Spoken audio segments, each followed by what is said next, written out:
We got that work, we got the clips. I am your pusher. We got that good dope, we got that content. Shout out to my plug, yeah, my plug. We got that work, we got the clips. I am your pusher. We got that good dope, we got that content. Shout out to my plug, yeah, my plug. Shout out to Drip, he the man of the hour. We got the work, we got the clips, we got the power. What up, what up, what up, what up, what up, dude? Turn off my microphone. What up, what up, what up? Good evening, good evening, good evening, good evening, good evening, good evening. Oh, let me turn on the music. Welcome, welcome. Welcome, welcome, welcome. Let me get the music going.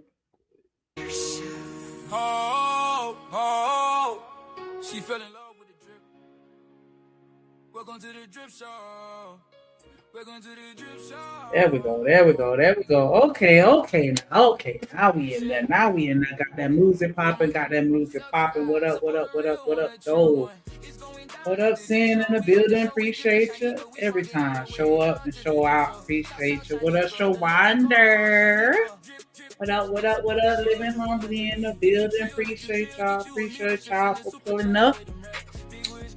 I don't know what Drip, but I think he's sweet. He's gonna be pulling up, but you know, one rice head ass monkey don't start the show. He gonna pull up, rock out with us at some point, I'm sure. Pull up. Hey, hold on, let me turn it up just a little bit. Oh no, that's my favorite one.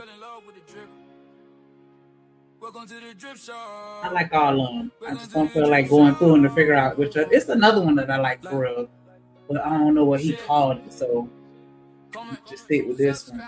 Hey.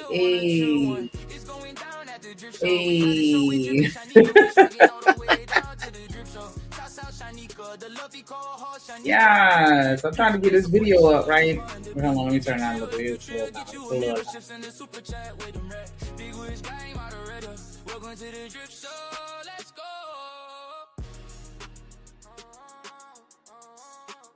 That's the part. Welcome to the drip show, let's go. Okay, I can't sing, so I'm gonna stop it. So I know y'all saw that thumbnail. Is y'all finished or is y'all done? I don't know. Like, we still talking about Anton and Corey and lead attorney.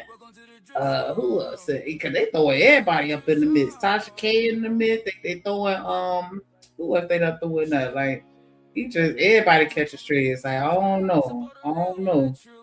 I think I see something about Joe Budden.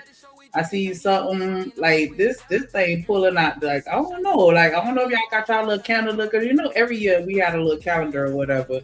And then you got the January, so we can go ahead. I don't know what the biggest story was for January, but for February, it's definitely gonna be Corey and Anton. That's gonna be on the calendar for February. Because good Lordy, everybody talking about it. I was watching this video earlier. And I think I'm gonna play it if I can get this downloader to work. If not, we just gonna have to thug it. We're gonna have to watch it like everybody else with the ads and shit. I'm gonna try to hit the skip button, so you know, don't get too mad, because I know I don't like ads either, but I don't know, something wrong with the downloader program. So, but anyways, I even seen they was talking about you know, when it comes to the art of war, there actually are rules, apparently.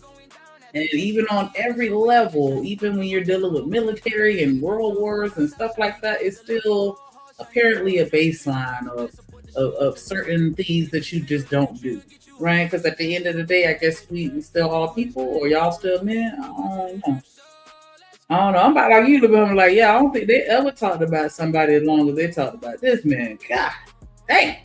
Because I'm like, how long? This we about a month in, ain't it? I feel like it was about a month ago. Maybe I'm mistaken, but I felt like all this shit happened about a month ago, 3 weeks ago, and we still, every time I click on that YouTube to turn it on that website, all my feeds, anti, Corey, like, God.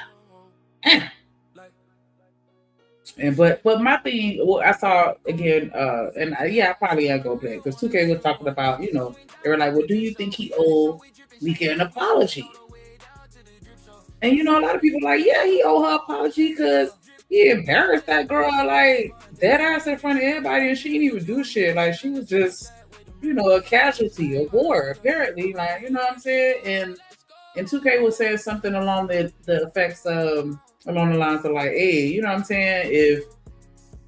If you hanging out with somebody and they got that sauce or that juice or that power or the buddy power, respect, whatever, and they can, and you benefit from standing beside them, understand that sometimes you might catch a stray standing beside them too. And I was like, well, I guess I could kind of understand that a little bit. You know what I'm saying? Because you know nobody talks anything when they're able to benefit from that network or that relationship. But then as soon as something go wrong, it's a problem. So it's like, I don't know. So I was hoping that we probably chop it up about that. Then I seen this video, Glorilla, her sister. I put quotes around that. I don't know because she was looking like a little dude. I thought it was the brother at first, but apparently it's the sister going off on that little bit because she spending all her money on her body, ain't spent a dollar on her mama. Do we owe our parents? Like if you become successful, are your parents entitled to be taken care of? I mean, they did take care of you, but you know, I ain't asked for that.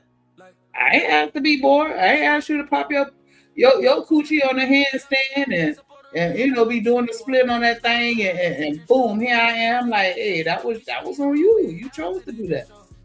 I owe you for that. I don't know. So yeah, we got that. This other girl called out Natalie Nunn saying, "Hey, y'all got us women looking dumb as hell out here right now. Like, how you okay with that?" And she, you know, she tapping in. She, you know, she defending that shit. Like, whoa.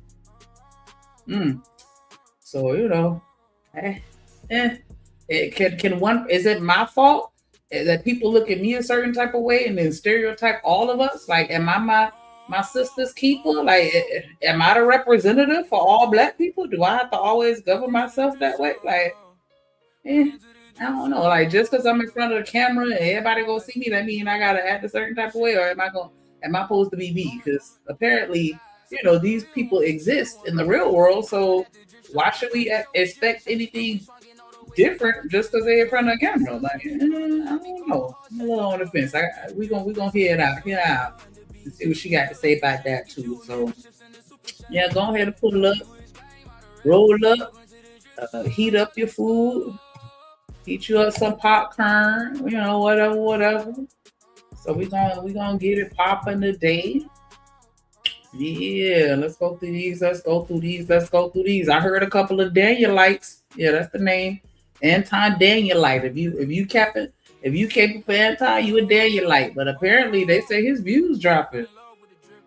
So that's very interesting because we was having that conversation. Like, can he be canceled? Is he too big to be canceled? I don't know.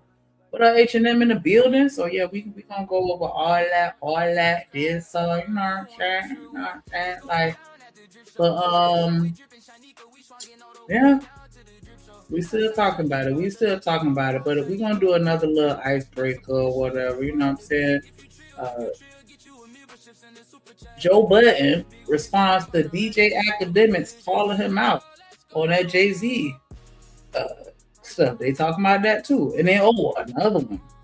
I think it was like this. Do vowels mean anything?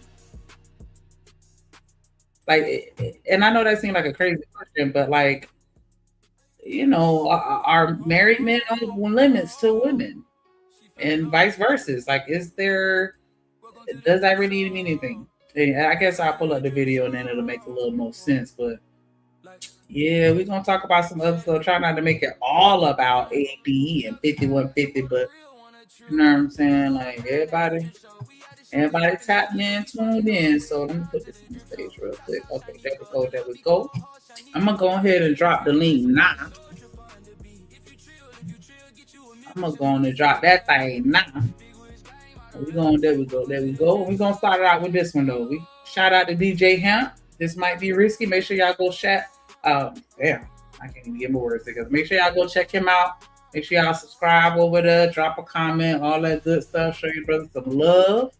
Because he be pulling up he be getting some good conversations. I give him that. So fair use for the juice. And we gonna see what the hell they talking about. What up, Trust in the building? Guys, we gonna talk about it. Oh, hold on, my bad. Yeah. I gotta get used to this. I gotta get used to it. Okay, here we go. Fair use. Drip Nation Fair Use. This content is used under the Fair Use Doctrine as defined in Section 107 of the Copyright Act. It is used for educational and commentary purposes. All rights to the original content belong to their respective owners. We do not claim ownership of any copyrighted material. Oh, hey, and you through. No, understand it's only 10. Make sure y'all hit that like button. Make sure y'all subscribe. If you haven't, share the stream. Drop our link on your community tab. Let everybody know where to pull up at. We over here. We out here in these YouTube streets. We out here. None of us on the panel, but there's 700 people watching, so I have to break it down a little bit, right? So marriage is an Abrahamic concept. You don't get to perverse it or change it as you see fit. Wasabi, everything you named that was worse is in there. Because for worse isn't specific. You don't have everything that's bad written down. So worse includes everything that we dread. You know what I mean? Also, to truth, what truth is saying, all those things are possibilities and probabilities in a marriage. So you all these things before you get in there. So you don't get to now say, damn, I told you don't give me no pussy because it's a possibility and a probability over the course of 30 years. So when we commit to these things, you have to actually do it. You don't get to make up the rules as you go. Biblically speaking, because this is a Abrahamic concept, there's only one reason in which you can divorce.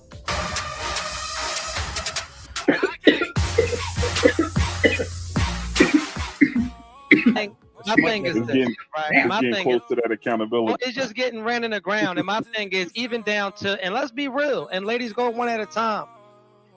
I'm not saying you ladies, but just let's deal with a larger number of women, right? Girl codes don't exist when it comes to men. Women are some of the most manipulative, backstabbing, conniving creatures on this earth, especially when it comes to a man. Do you know a certain level of chick see a woman with a man and she feels like you don't deserve her, so she feels like I'll take her man? Like, if we're just going to be honest, let's have like full transparency, because the girl codes don't be really applying like that. And so we got to, especially for a high caliber dude, we're not talking about the cornballs or the dudes that you never let even smell your period draws. We're not talking about him. We're talking about who's out here that make a room shake when he walk into it. There don't be no girl code. You'll sleep with your mother husband. Yeah, so the girl code go out the window when it's a high caliber nigga? Is that the narrative for black women or just women in general? Like, yeah, you don't deserve him, so I'm going to take him from you? I know that these women exist, but I don't know if I want to sit here and put that label over the majority of us like that. Like, what? I think it takes a certain type of person to be like that, and I just don't think that the average woman has that type of ego to where she like, nah, I'm gonna take your man because you don't deserve him. Get the what up, Truth? I'm up by myself for a moment, just for a moment. I had to come on here and chop it up with everybody. He said he did a show earlier and he was talking about coming back, and so all right, listen, I can't wait. I need to chop it up with some people, my peoples. With the nation. So yeah, it'd be pulling up. But yeah, they absolutely trust. Ain't nowhere in the hell you finna sit here and put that label on all us. Like, the majority of women are just trifling and deceitful and they ain't shit. And if you bring in a Michael Jordan type of ass in the room, that they just go all, stab each other. But no, it's no. Like, we not. I refuse to sit there and put that label on all us like that. Like, we just just go crazy over somebody just because of what they have or their status or nope. Mm-mm. I'm not saying y'all. So I just want to say, when we go into that crazy, concept, that's why in black households, a mom will say, you better go put some clothes on, because y'all know that women can't be trusted around. And it sounds like most of us. Am I lying? Did I say something wrong? Cut a side deal faster than G Money. Y'all know damn well y'all was at the freak Nick. I ain't never even. I was at the freak Nick. Y'all know damn well was right.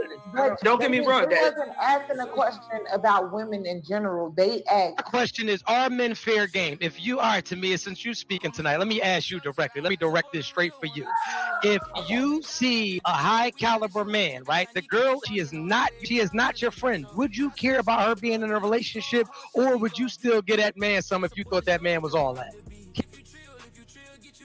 All men are not fair game like that. Like, nah, I don't have to know you to put respect on your relationship with your man. I do that all the time. And it's so funny. I'm going to see if I can find it, even though I'm not looking for it right this second. But there is this video that was circulating on, I know it was on TikTok. I don't know if it made it to YouTube. But the lady was like, she was in a grocery store with her husband, and another woman, like another younger woman, came up to her and was like, to her husband, was like, can you get this off the shelf for me?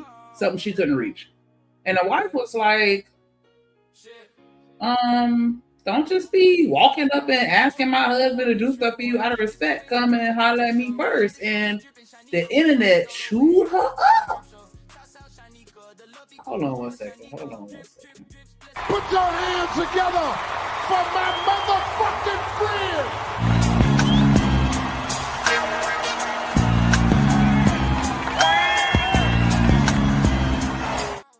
What up, truck in the building? How you doing, man? I feel like I ain't seen you in forever. Hey, what's up? What's going on? How are you? I'm doing well now. Yeah, just up here chopping it up, talking about these ships. Oh, Lord have mercy. It's been a minute. Situationships, whatever y'all want to call them. Lord, man. Everybody been talking about this whole Anton thing, man. I just been sitting back listening.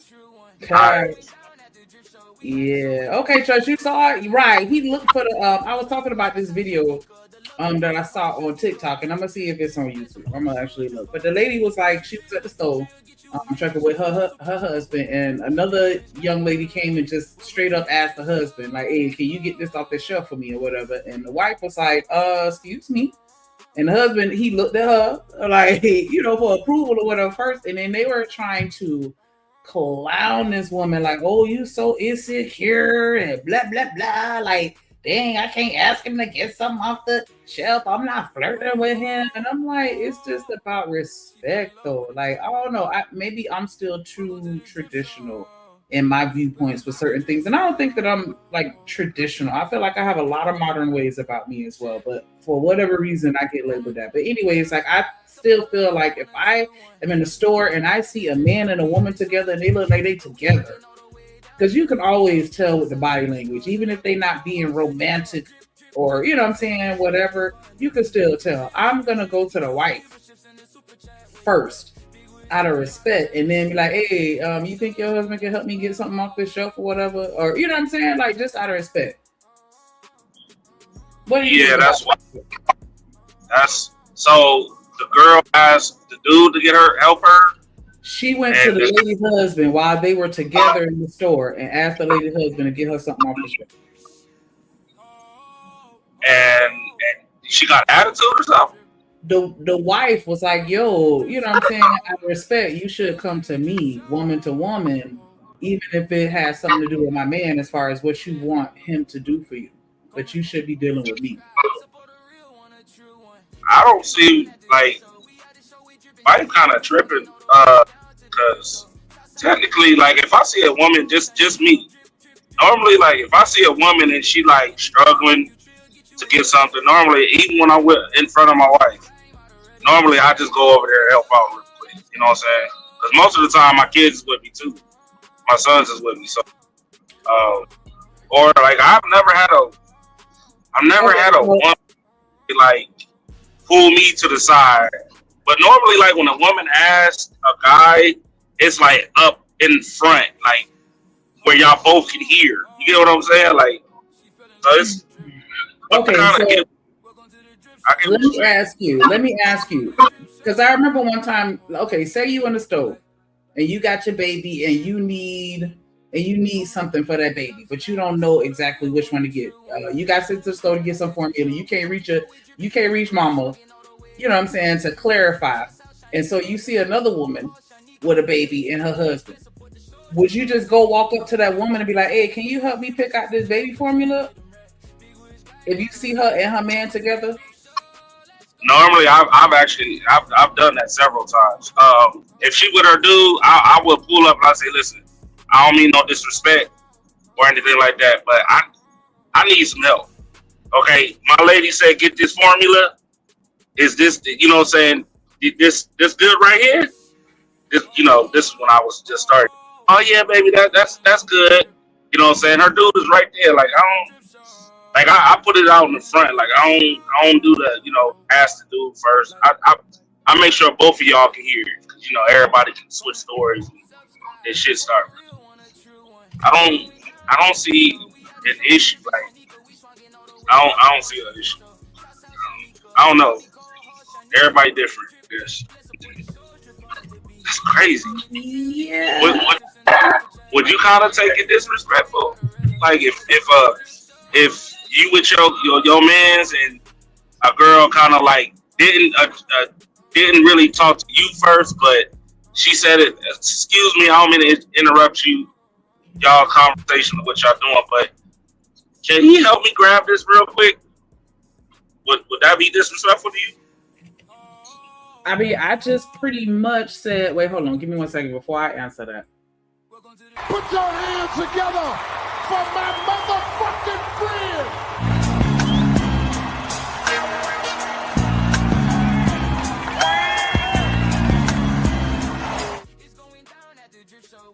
Oh, my bad, damn. What up? Truth in the building. How you doing today? What's up, homie? What's up, Nick? How you feeling today? What up? I'm doing better now that I'm here, because, yeah, you know, you ever have one of those days where you just need to talk to somebody? Not even about anything in particular, but just, you know, engaging in conversation. So I appreciate y'all for pulling up on me and talking with me this evening. How you doing? I'm well, thank you. And I know what you mean. I feel you on that. Yes. So thank you, Trust, for sending me the TikTok. I'm gonna play it real quick, and then I'm gonna give you shit. I'm gonna play it real quick, and then I'm gonna answer your question, Trucker, as far as how I feel about it. 10-4. Shit's off the top shelf for me. We're short. I look at them, I look at him, he look at me, he said, boo. The fact that he knew he needed permission to help these people, and the fact that they thought they could just ask him and he was gonna move for them. The audacity. How tall are you? 6'4". And I'm 5'3". If somebody is in the store, girl, men, women, whatever, and they can't reach anything off the shelf, what happens? What goes on? I mean, you would usually volunteer me. I definitely volunteer you. I'm asking you this because there is a video of a woman that's talking mad shit about how she doesn't lend her husband out to help nobody reaching anything off the shelf, especially a woman. And she sounds insecure. Definitely what I was going to say. I volunteer him. I'm like, go help her. Go help him, because why not? That's like yeah, I got it. I see what you're talking about. Yeah, old girl was tripping. Like, nigga, like, he can't be polite. He can't have manners and help her. Bro, like what? Help permission. Hold on, where y'all at this? What you said, Truth? I said, okay, what's the conversation? What y'all talking about? This young lady right here. I'm gonna play it again real quick. No, I seen because I seen this before. Oh. I actually saw it. Yeah, so you don't think that when it comes to people in relationships that you should deal with the same gender first, or acknowledge them first, and then, you know, if necessary, talk to their spouse? Yes. No. So, like, for example, if we was together, we was in a store, and a woman asked me to get something for her. No, I would inquire that she deal with you, and then I would ask for permission to help her, because for me it's a respect thing. You know, you clearly see that a woman is there with her man, and the respectful thing is to inquire: is it okay for your man or your husband to assist me? Well, that's for me, because I'm big on respect, and vice versa. I would not deal with a woman. Go ahead. Yeah, I wouldn't deal with a woman on that level if her husband was there, because for me that's disrespectful to that man. No, hey, true. Let me ask you. If she said a lot, she was addressing you and her at the same time. Is that still in a respectful manner? No. That's okay, because that's what I was saying. Like before, like normally, like if I see a woman struggling, you know, like I normally just grab it real quick and help her out. I don't even say nothing. I just grab it for her, help her out. But normally, if a woman do say something, approach, normally it's like, wow, me and my wife is right there, where she's paying attention, I'm paying attention, and then she'll also say, sure, no problem. Like old girl said, like I normally volunteer I volunteer my husband quick, yeah, but the way she putting it like nigga gotta get full, like gotta look at her, look back at her, look at her again, and get the head nod, like it's like, dude, like you're helping somebody get something down. Like she ain't flirting or nothing like that. Or it's nothing. Like you know when somebody flirting with your husband or your wife, like y'all know. Do you? But do you know? No, but see, for me, but see, that's the thing. Like my basis of right and wrong does not mean if there's malice there. Respect is not about whether you're doing something rude or something wrong to me. It's a governing standard. So regardless whether she's flirting with me or not, the respectful thing is for me to get permission from my wife to be able to assist her. Now, while I'm by myself outside, my wife expects me to be mannerable and assist a woman if she is not present. But if she's standing right there, we're together, and you don't acknowledge her as she's presently there, then that's going to be a problem. I'm going to ignore you. Nah, I agree with that. I 100% agree with that. If you don't acknowledge the other spouse is there, you try to play it. You trying to play with a nigga, like, you know what I'm saying? Yeah. That's crazy. I ain't going. I'm gonna look at her crazy. Like she come to me and say, "Hey, sir, can you help me?" And my wife is standing right there. Right and there. You acknowledge her and say, "How you doing? Is it okay for him to assist me?" She has to address her. She cannot address me in that manner. For me, that's disrespectful. Even if she don't like me, that don't mean she flirting with me. She don't like me. She need my help. So she's not doing she's not asking anything wrong, but she's forgetting manners. And a lot of people that just, for me, bro, what I realized, and this is why I have a problem, is a lot of people were raised differently than I was. I couldn't say certain things, over talking, not giving away to decorum, not giving away to authority, and not being respectful at all times. It doesn't mean whether somebody they're flirting or trying to do something malice or anything like that. It means, hey, even when I was a child, let's say my dad or my mother was there, and let's say another child was present and dealing with me, and their parent was there. The parent, if they see us interacting with each other, they should immediately acknowledge that the parent is there. How you doing? Start a conversation with them instead of just allowing their child to be doing anything with me or another child. It's just a respect there for the person that's, in provision, position. So yeah, I'm always going to acknowledge and wait for my woman giving me permission to deal with any woman on any level. That's the respect I give to my woman. I 100% agree. Yeah, I'm sorry, my bad. Go ahead. No, my bad. I was just gonna say in this video, like they walked straight up to the husband. Yeah, see, no. I think that was the part that made it kind of like, okay, like, you know, I'm standing right here. You just go walk straight up to him and put him to work. It's just wait. normally standing there. She walked just the husband? I ain't see that part.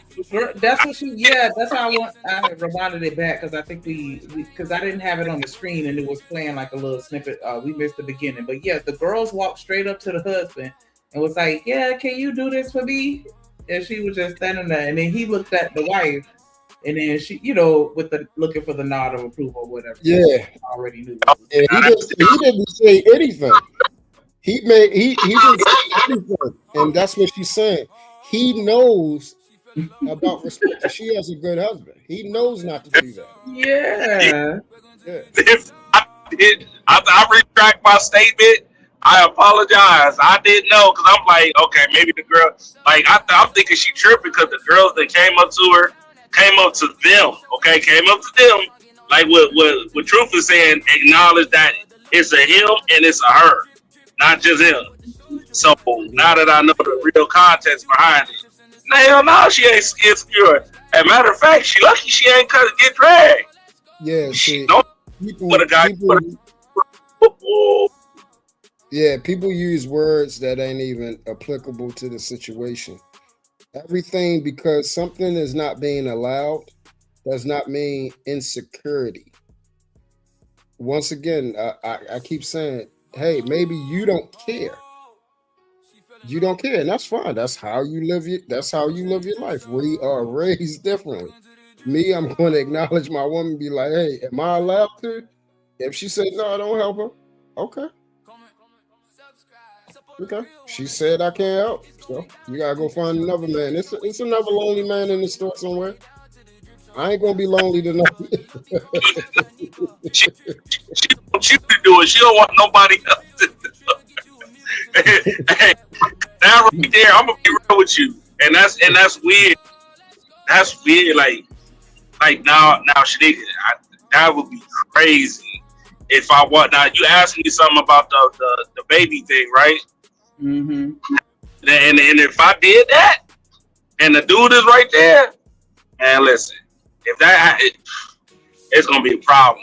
I'm gonna be honest. I already know because I'm telling you, my ex was the type like, yeah, he used to say that shit casually. They're like, let somebody come and talk to you. I'm emptying the clip, and I'm like, Lord, no, don't do that. Just because somebody's like, he didn't like people. Like, you can't even give me a compliment in front of that nigga. Like, nah, ain't none of that going on. Yeah. Like, I'm saying, like, people, and Shicey, shout out to you. Shicey said, respect is earned. I get what you're saying, respect is earned, but there's a baseline. So, like, you don't have to know me to respect me to a certain level, which is that just baseline level of common decency. Yes. Common decency in order. Yes. The respect, how you speak like if I don't know Truth and his wife, right, and I might be with my wife, right, but me and my wife, like, hey yo, like she looks nice. I will go over there and I would say, hey, listen, no disrespect, Truth, no disrespect, but me and your wife think she looks really nice. You know what I'm saying? Just a compliment. You know what I'm saying? That's how you do it in a respectful way. Not no, I pull up on you, hey bro, hey your wife look good, my nigga. That's or you can just let me give her the compliment woman to woman. Or that too. Yes. Because I don't know. I feel like you going to say that to her man might, you know what I'm saying? I don't know. I think it's better to let me say it to her. Right. I mean, I know better. I know better. I know better. Oh well, in my world, it's a little bit different, but I get it though. I ain't gonna hold you. I get it. Like I've had dudes pull up to me right when I was doing my poly thing, right, and even when I wasn't, right, I've had dudes like, hey yo, that's your lady right there. Yeah, that's my lady right there. Hey bro, she look good, man. Hey, appreciate it and keep it pushing. It wasn't, you know what I'm saying, like. it was just a compliment. Like he ain't go up to her and you know what I'm saying. He just said that's your lady right there. You know what I'm saying, just to check the temperature. But I mean, listen, you know what? Truth, you right, man. I'm not Yeah, hey, that's how you move, Chuck. That's how you move. I respect the boy, brother. I'm not going. A person I don't know come up and say my woman look good. We gonna have a problem. Yeah, that's all. Like you got to be careful. I don't know you. You be doing that for real. I take it as I'm gonna be real with you. I don't take it like that. I take it as a compliment. I'm not. I'm gonna say like every right truth. Like every dude is different. You know what I'm saying? Yeah. Every dude different. Yeah. Nigga really trying to like you know what I'm saying holler at your girl and the nigga not trying to like hey yo she looks nice. She a beautiful lady. All right, cool. Appreciate it. Versus a nigga that's like eyeball raping your lady. Like, hey, bro. Like, yo, she look good. Remember, I told you it ain't even gotta be he finding her fun. Remember, Trucker? I said it ain't even gotta be he finding her fun. It's just like Mika said. It's a level of respect that's supposed to be governed and understood between the men. This is just how I was raised. That's why I said this is just me. He don't have to even like my woman like that. He could be just saying, hey, just a regular saying, hey, yo, you know what? That's a nice looking lady, and really sincerely mean that. I'm still not going to be okay with it because that for me that's weird. No. I don't know you. Listen. I can't even argue against because it's like I like because I've had women approach me, dude, and I get it. Like, all right, so I'll give you a scenario, right? One day, this is when I was with my baby mama. Okay, my baby mama, but I was at Walmart and she was getting off of work, right? So I was posted up. I'm on my phone chilling. And a girl came up to me and was, you know, your like, woman wasn't with you, right? She wasn't right. She wasn't right there, but she came around the corner though. You know what I'm saying? That's a different story. Scenario matters. That's a different story. Yeah, that's a different story, right? But I've had women come up while I was with my ladies and like, hey, yo, like, who is that? You know what I'm saying? You know what I'm saying? Like, who is that? Oh, that's my dude right there, blah, blah, blah, blah. Oh, okay. Well, he look good. Or he look, you know, whatever. And she kept pushing. All right. Yeah, that's a total. Listen what you just said. That's a where the fuck is this happening at? What state is this? What city are you in? Where people Nika, you didn't hear what he said. That's why I said. This one is different. He's saying he was by himself, right? He said he was by himself. And a woman came up to him, like she didn't know he had a man. I mean, a woman. He didn't know the woman was coming around the corners. She did not know that. She was addressing him as he was. She didn't know. So afterwards, he's basically saying, "Okay, here we go. I'm in the store. My woman ain't near me. I call her. She like, okay, I'm about to come in the store. A woman, because this has happened to me. A woman is trying to create conversation, trying to talk to me. I'm saying no, I'm good. I'm saying no, I'm good. And when my woman walks up close to me and say, "Hey, what's going on?" and she said, "Oh no, I'm sorry." He said, "Oh no, okay, I'm sorry. I apologize. I didn't know he had someone. He did let me know he's in a relationship. You know." And she said, I'm sorry. You know, you have a nice looking man. That's and move. That's something different than somebody coming up and saying we together right there. Or I'm talking to my woman, they see we together and saying to my woman, "Oh, you got a nice looking man." You see what I'm saying? I'm really ready. I'm really ready to shoot a fade in both of y'all scenarios because I wish the fuck I would walk up to my man and then that nigga say, and then a woman was like, yeah, I was just trying to holler at your nigga. He told me he got a girl and all this other stuff. Well, then why the fuck are you still standing here? No. No. Listen what I said, Nika.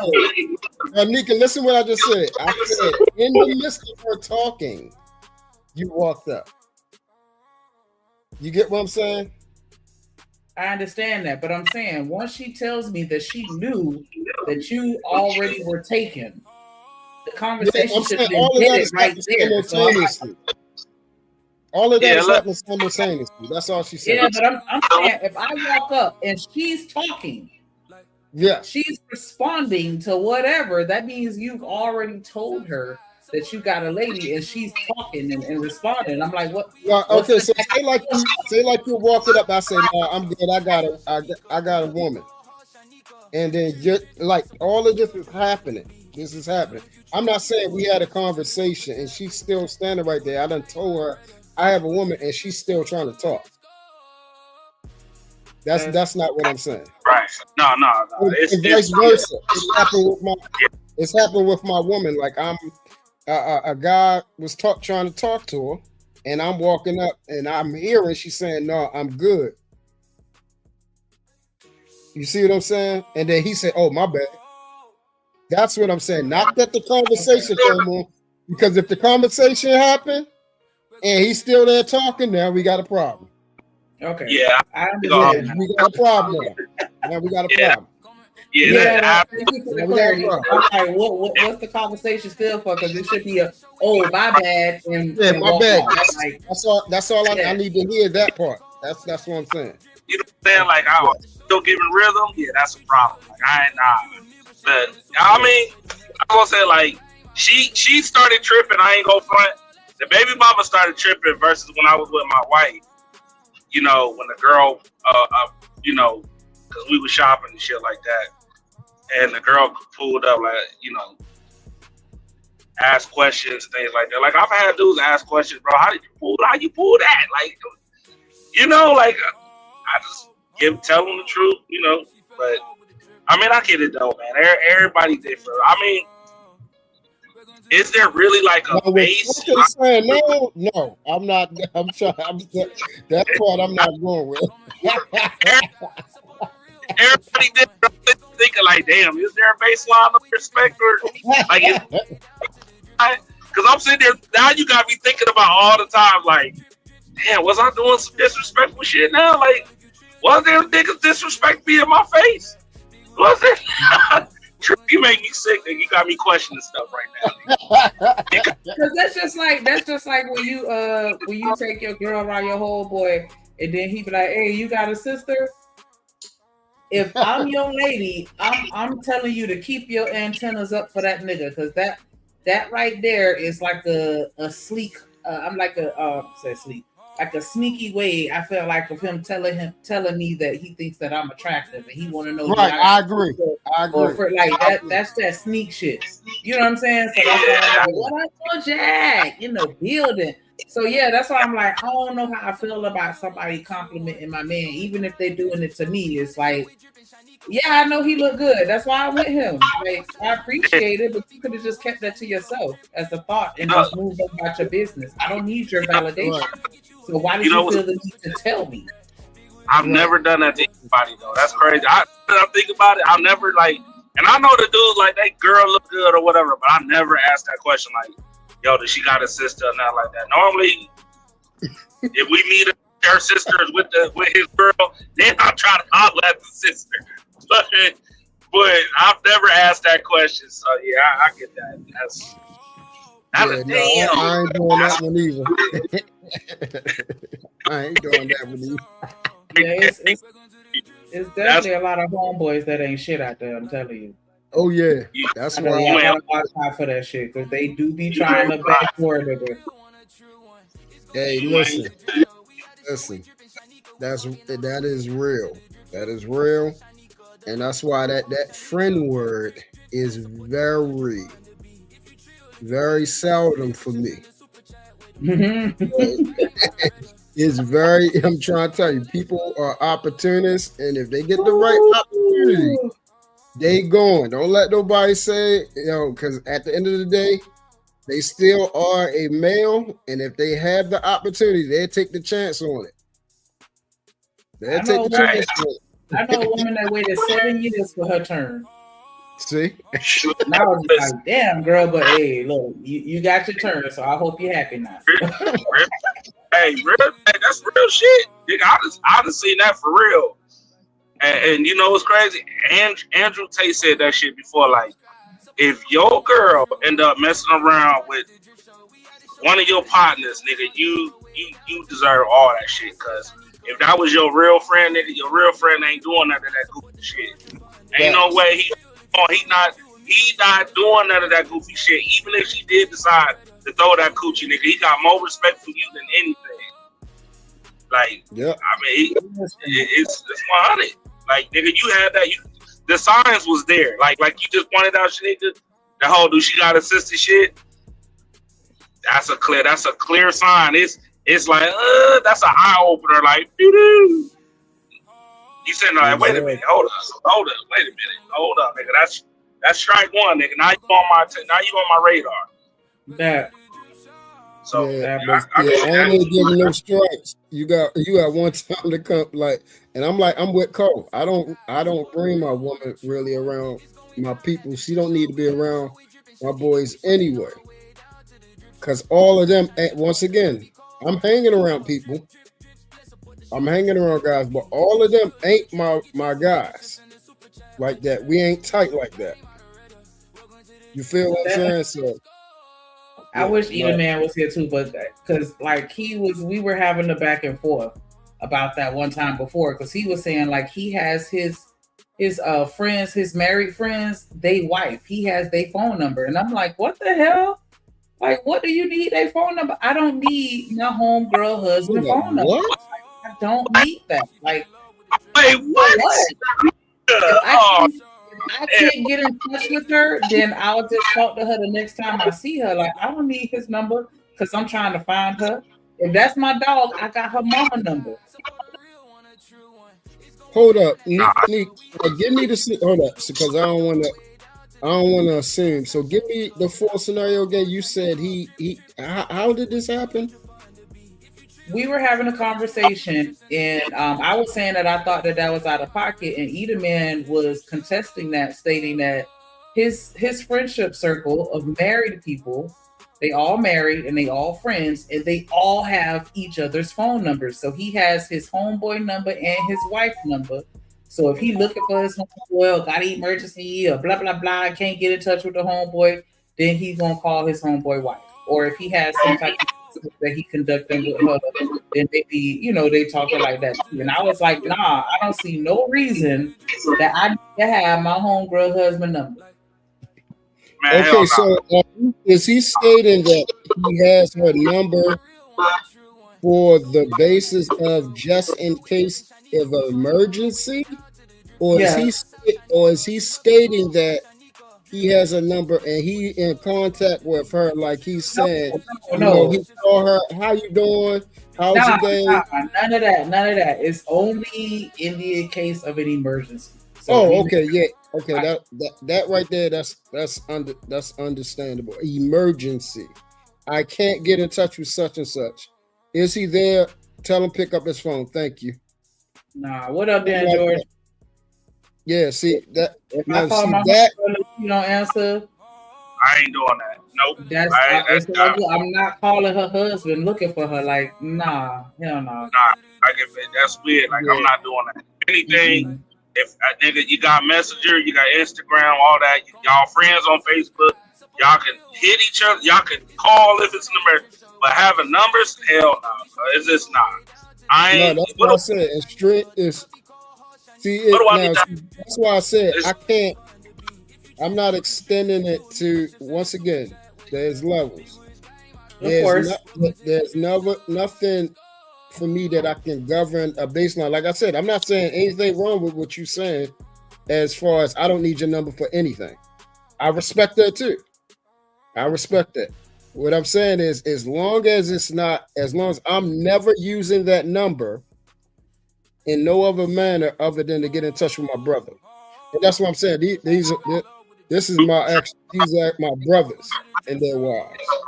This is family. This is not somebody. We don't hang out. We don't eat dinner. They don't call me if they need something, or they trying to get in touch with with my brother. She called me, hey, Truth, is Bones near you? Because he's not picking up his phone or something like that. All right, cool. I'll tell him to call you right now. Stuff like that. Or it can be an emergency. Like, say like something happened to him. She has to have my number to get in touch with me. Like, yo, your brother's in trouble. He needs you. And he can't get to his phone right now. Or something happened. And he can't call me. You see what I'm saying? So stuff like that. Emergency situations, because stuff can happen. That's the way I look at it. But we're talking about, you got to be some close. You got to be really, really, really close to be on that type of. You feel me? Yeah, that's what I said. Yeah, you got to be really close because niggas, people ain't got common sense these days, and they didn't get a married couple, and they've been cool for about 2 weeks. And now they exchanging numbers and all that. Nah, we ain't going for none of that. No. Yeah. But that's what I said. This is family. This is family. If it wasn't family, I ain't going. Yeah, I feel you. If it ain't family, then I wasn't going. But this family, this like family. This is my niece and nephew's mother. So that's something different. And like we be planning stuff with my brother and stuff like different things for his birthday and stuff, things that she don't want him involved with, as far as like giving gifts and stuff like that type of stuff. We're planning stuff for the kids and stuff like that. Other than that, no, there's nothing else that we need to talk about. She can't call me, any problems that they have, and none of that type of stuff. It's only if something happened wrong to them. It's about special occasions and the kids. Other than that, and that only happens 4 times out of the year. That's crazy, because that's what I'm saying. Like, just to, like, even with my wife, right?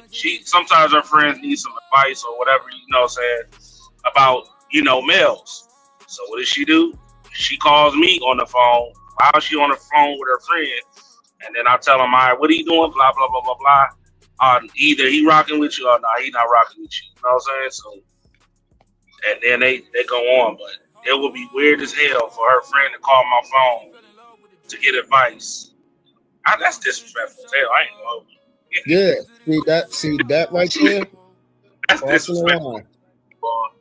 All of my well work is that, like, nigga.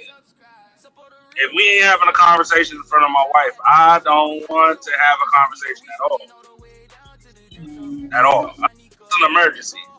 Unless it's an emergency and you need 911, I can see that. But other than that, nah. Nope. Yeah, even that. Since you got a strenuous like that, you don't deal with the male when you're in a relationship. You don't deal with the male friend thing either, right? Say that again. No, because I'm asking Neek this question because she's very strenuous, and I love that. I love that. So the next question I'm asking her, if she's in a relationship, she don't have no male friends either, right? Oh, me. I mean, I have people that I know, but I don't entertain them. No, like I know people, but I don't entertain them. See? So we not hanging out or nothing like that. But, you still my friend. Yeah. So hold on.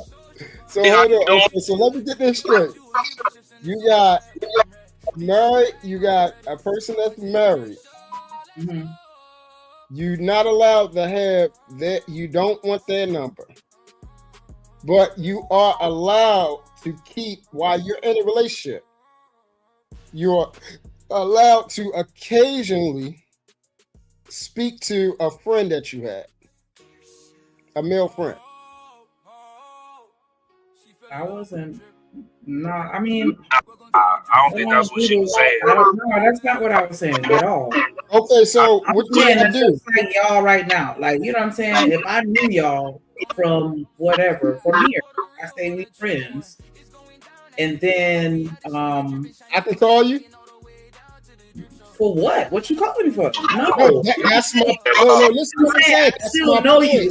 I see you in passing, like at the grocery store, and I walk past you. Hey, No, how you doing? Ain't no that's my hugging. point. Hold on, Chuck, I'm gonna meet you for a second. No, see, no, that's what I'm asking you. That's what Oh I'm asking. no, man! Like, hold on, real quick, cause he could have come start some violence, and it's all good. It's all. It's trying to say like, hold on. I think I know who you're talking about. Lord have mercy. Yeah, I'm so sorry. I can't find the thing, so I'm gonna just have to pull you. I'm so sorry. I was looking for your intro, and my eyes is fucking with me right now. But what up, man? I know you hear what we talking about. I have no idea. Somebody told me that. Yeah, we was just talking about you, so I'm glad you pulled up. Oh, the inside. What was said about me? Because we were. Well, I'll just start to the part where we was talking about you. I was telling them about the conversation we had where you were saying that your friendship circle of married people, like you have the husband number and the wife number. Yeah. We were watching the video of the young lady, and she was saying that she was in a grocery store with her husband, and some chicks walked straight to her husband and was like, "Can you get this off the shelf for me?" And she felt like that was disrespectful. And so and we ended up in a tangent and circling around to the conversation that we had, you and I, about, sharing the numbers. And so I was just telling him, I don't see the point in me having my homegirl husband number. And he was just asking, do I even have male friends? And I'm like, yeah, I know people. So if I run into you in the streets, hey, how you doing? But as far as me talking to you on the phone and we going hanging out, and doing no hanging out, phone, only phone. Yeah, okay, I can respect that. I can respect that. But Eda, man, if you don't mind, just so Truth and Trucker can get your words in your mouth and not me twisting it, can you reiterate your thoughts? Oh first of all, I got I filter who's in my friend group. We don't just let anybody in our friend group, and we got everybody else's number. Like, for example, my best friend, I got his his fiance number. I got my other best friend. I got his wife number. Everybody got everybody's number. That's like we don't play this game that we scared. Right. Like we scared somebody gonna mess with our girl, and that's not we ain't worry about that. And then we got a I was explaining when my homeboy started talking to somebody, this is how I've been since I was a little kid. Those women are not even I'm not even attracted to those women anymore. That's just how I always been. It's almost like damaged good in my eyes. And once my homeboy gets you, I don't want you. So, and I operate with a whole bunch of men with integrity. So, I wouldn't have I'm saying it's boundaries. Nobody ain't calling nobody wife at midnight. You know what I'm saying? There ain't no crazy stuff like that going on. But we ain't got no problem with it. Okay. Go ahead, Trucker. Trucker, you got some bad feedback. Yeah, you got to stay muted. Yeah. Well, you're not speaking. Mute. So real quick, before y'all respond to that, I just want to give a big shout out to Dan George. Appreciate you for supporting the show. Y'all make sure y'all match his energy and hit that Cash App $drip on the beat. Hey, drip. Say let go drip nation. Money. Let get it. Don't be surprised if she asks where the cash at. Drip on the beat, cash out. Hit the super chat. I say let go drip nation. Hey, money, drip.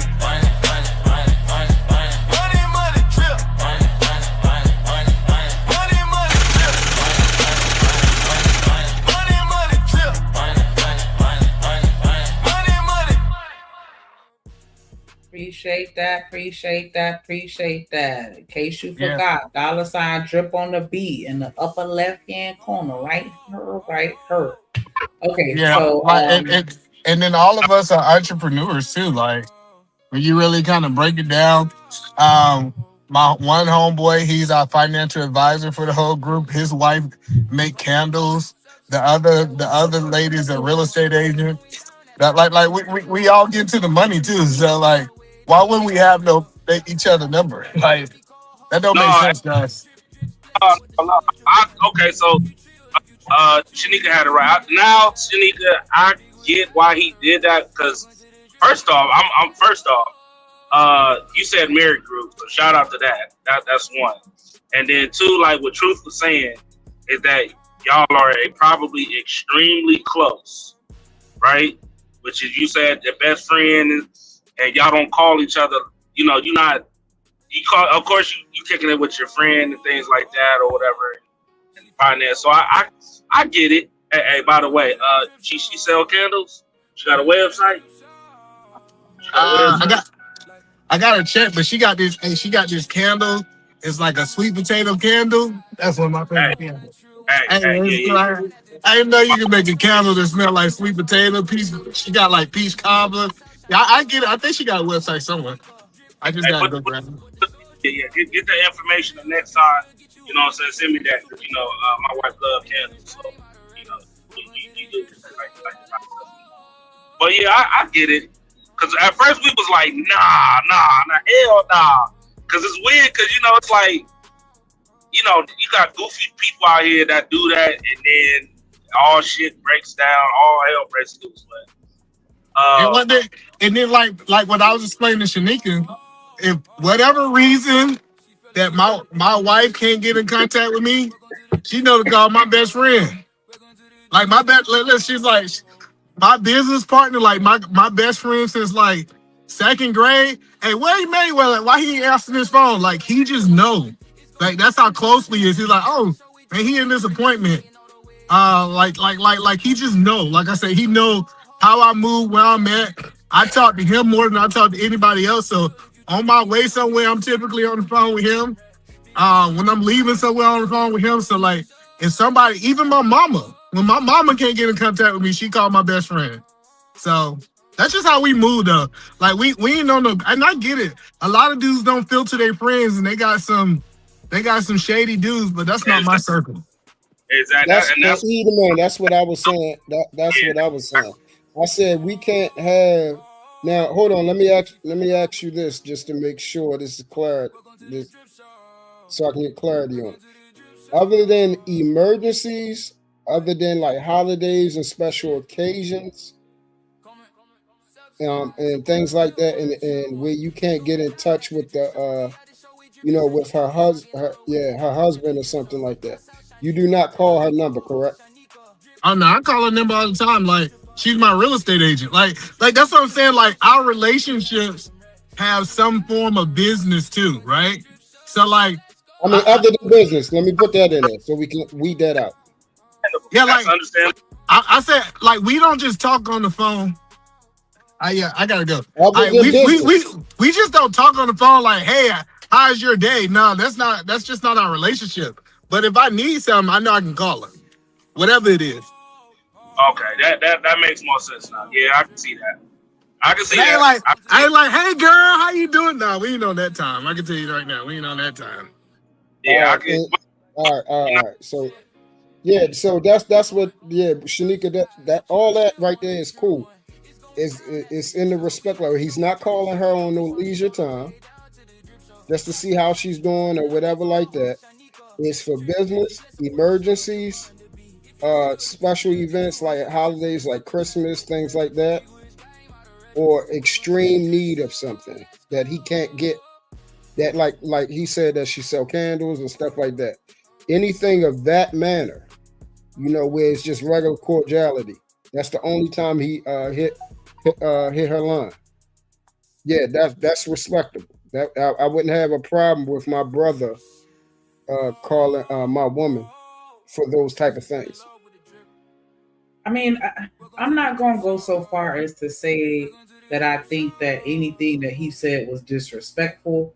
I'll just say it's just not for me, personally. Okay. And I do understand that people exist in the world of, both genders, and you're going to have to interact with other people for varying reasons. So I'm not, that batshit crazy to where I'm like, nah, you just can't ever interact with a woman on any level if it ain't me or family. Like, you know what I'm saying? Nah, I ain't doing that. But I'm just, for me, I don't see I can't think of an emergency that's so specific where I have to only, you know, deal with. I mean, excuse me, where I have to, you know. Okay, I'm gonna give you a scenario. I can give you a quick scenario, and you tell me how you will handle it. Okay. We in a relationship. I done got shot, and you know that's the person that I'm usually with or talking to.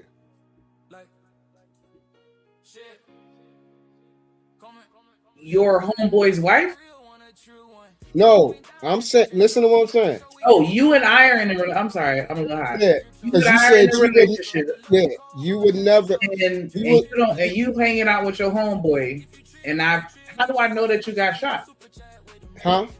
Let's say you heard something about it.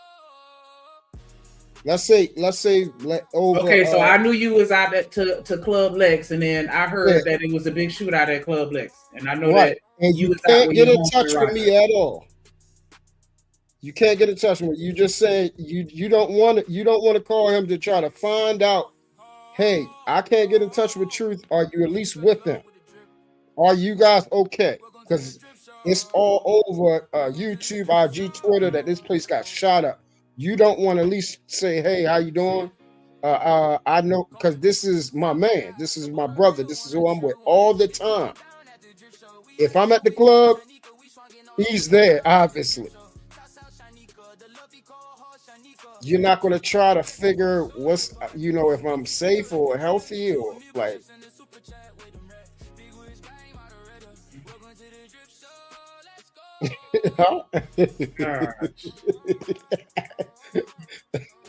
Because that's what I said. That's only the occasions that I'm saying. Other than that, no. And no, I don't. And for the record, I don't have female friends when I'm in a relationship. That's not my friend. That's my actual family member. That's not a friend. That's a family member. When I'm in a relationship, I do not have females that I leisurely talk to other than my wife or my woman, unless she absolutely know, like what's the name said, this must be a business venture that she gave me permission to say, hey, can I address this person in reference to me engaging in a conversation for some type of purpose. If she say yes, that purpose commence, and then the end of that purpose, I do not talk to that person after that. So me, I'm all with the trust me, my boundaries are very strict. But there are purposeful reasons why you have to get in contact with, the opposite sex sometimes. I don't play that leisure talk. I understand what you're saying, and that would be, a super random situation where I would, want to get in contact with whomever can tell me what I need to know. And that's why ultimately I was saying that I'm not going to say that it's necessarily disrespectful, but it's just not my thing. Like I wouldn't have your number, so I wouldn't have his number. I'd mess around and, I'd have his location on. I'd have to go the long way about it. You know what I'm saying? And just know that, because I know that my type of, my man would check in with me. Yeah, so some shit happens. So if he doesn't, I just already know what's up type shit. And but I do see how that could be helpful in the situation. Yeah, because check this out. Let's say we do it your way. I don't check in. I'm somewhere hurt somewhere, and you just gotta wait till I heal in the hospital somewhere to come back home. Because you're not in contact with none of the people I'm with. You're gonna call around, hey, my husband didn't come home. Let me call all the precincts to see if he's been locked up. And let me call all the hospitals. That's what you're going to do? If I don't have your number, that's what I would have to do. Yeah, so it's in that. Now, what if they say, hey, we don't have a true such and such here in the hospital? Because sometimes that happens, and I'm literally laying in the hospital. They can have a letter out of place, you know, where they spelt it wrong. You were spelling a certain type of way. They done spelt it backwards. They done put my last name as my first name. All types of stuff. And these are things that has actually happened. These things that has actually happened. That's why I was saying it's best that your woman has certain people's numbers so she can get in contact with you, because also it makes it easier for her that she has that respect. Hey, I got access to you wherever you go.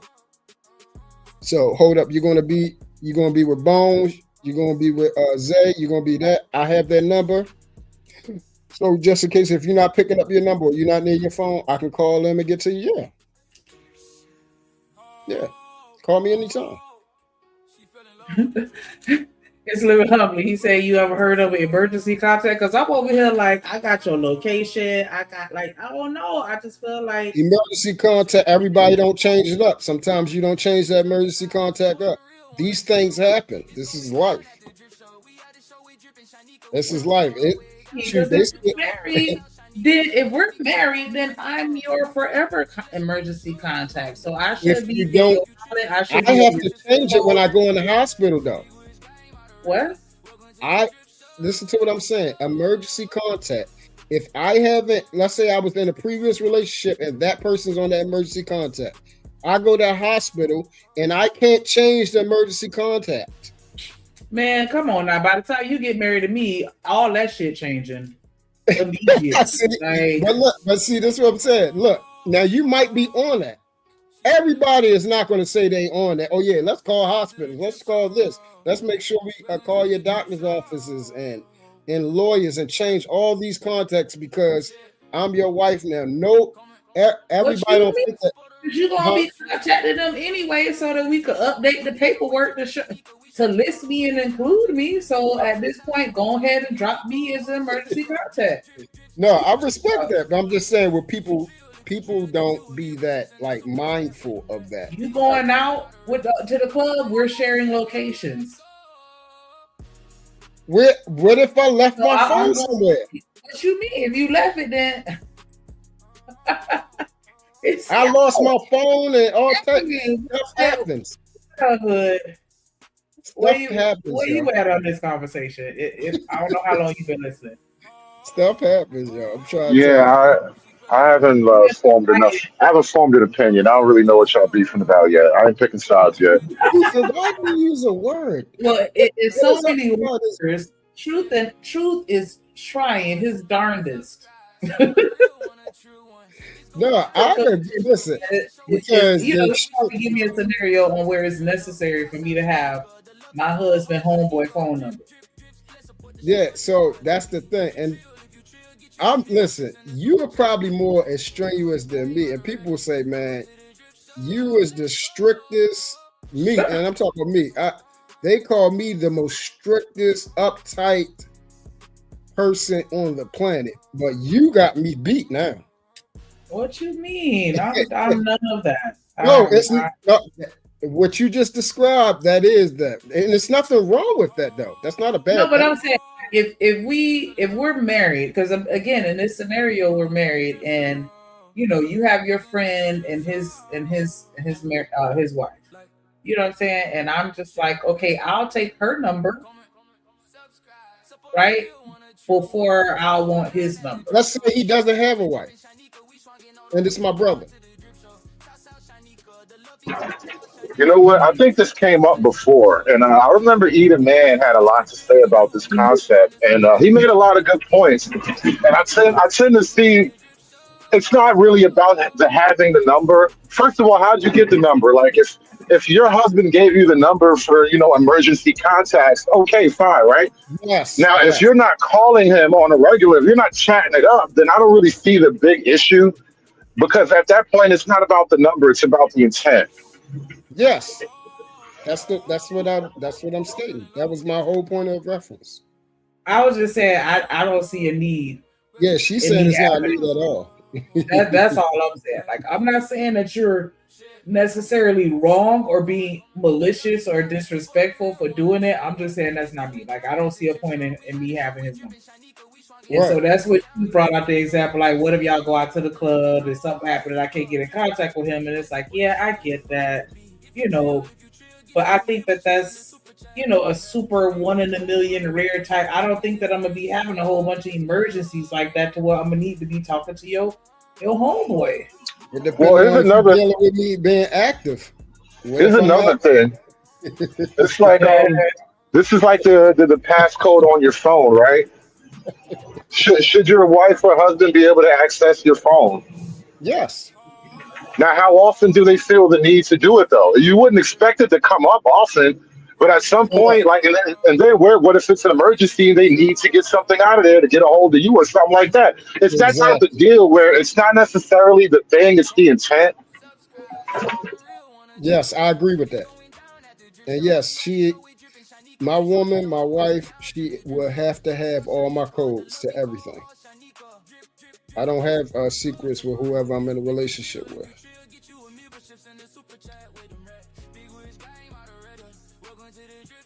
I don't know. And I think that. So you hold up. They can't get access to your phone? No, I don't have a problem. I don't even, I don't feel that. Yeah, I don't have an issue with that.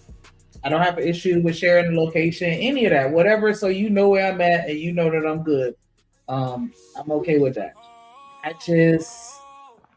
don't know. Yeah, I just know, people ain't shit. And that's why I was like, when niggas be like, hey, you got a sister?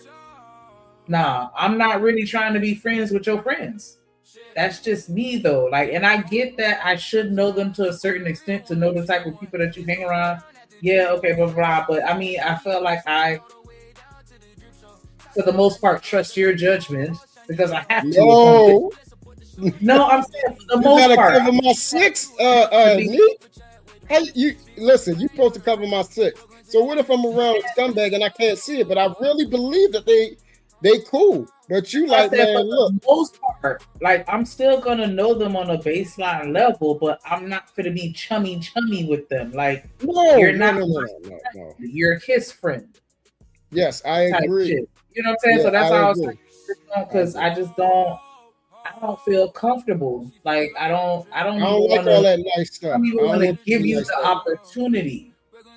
And that's just me. I just don't even want to put myself in no kind of position to where you can even try it. Like, nah, you good. Stay the fuck over there. Because I don't trust, I don't trust them. That's right. And you shouldn't. I don't like all that chummy, nice. Oh, I'm just a nice person.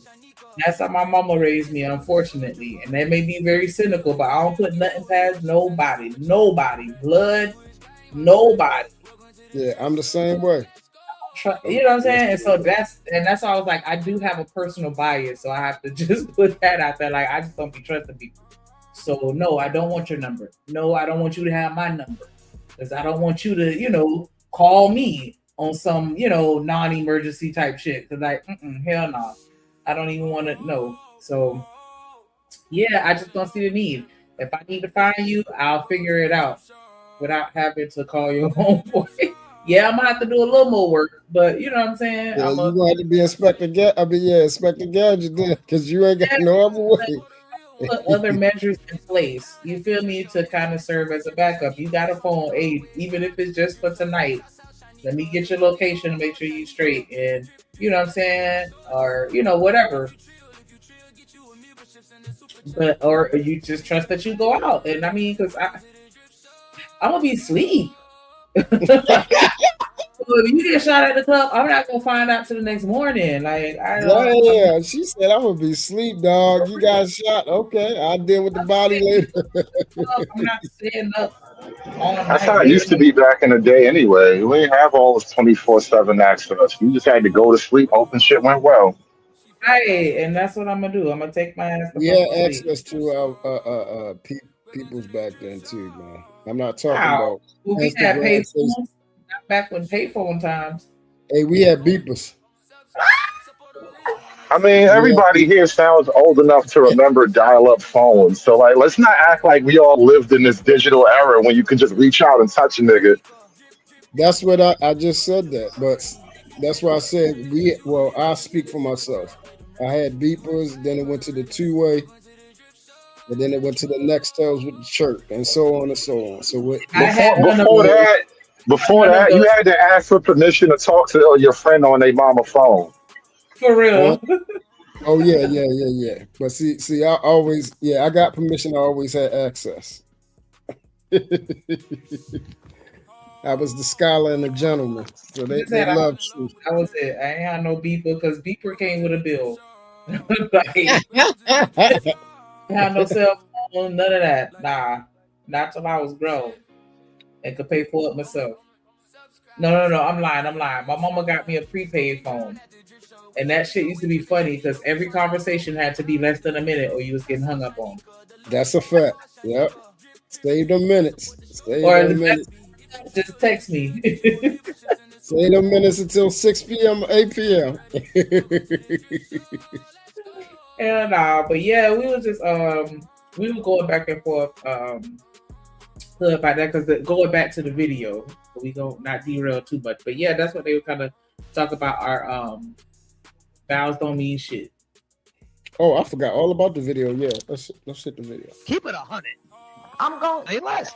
So we gotta stop acting like this imaginary girl code exists. Just like there is no bro code. Bro codes only apply as a chick that don't nobody want. That's like if a joker could know you got a husband right now. He don't care about your husband. Union is between y'all two. That man is doing single people stuff, and girls be operating the same way if that dude is appealing enough. Respect.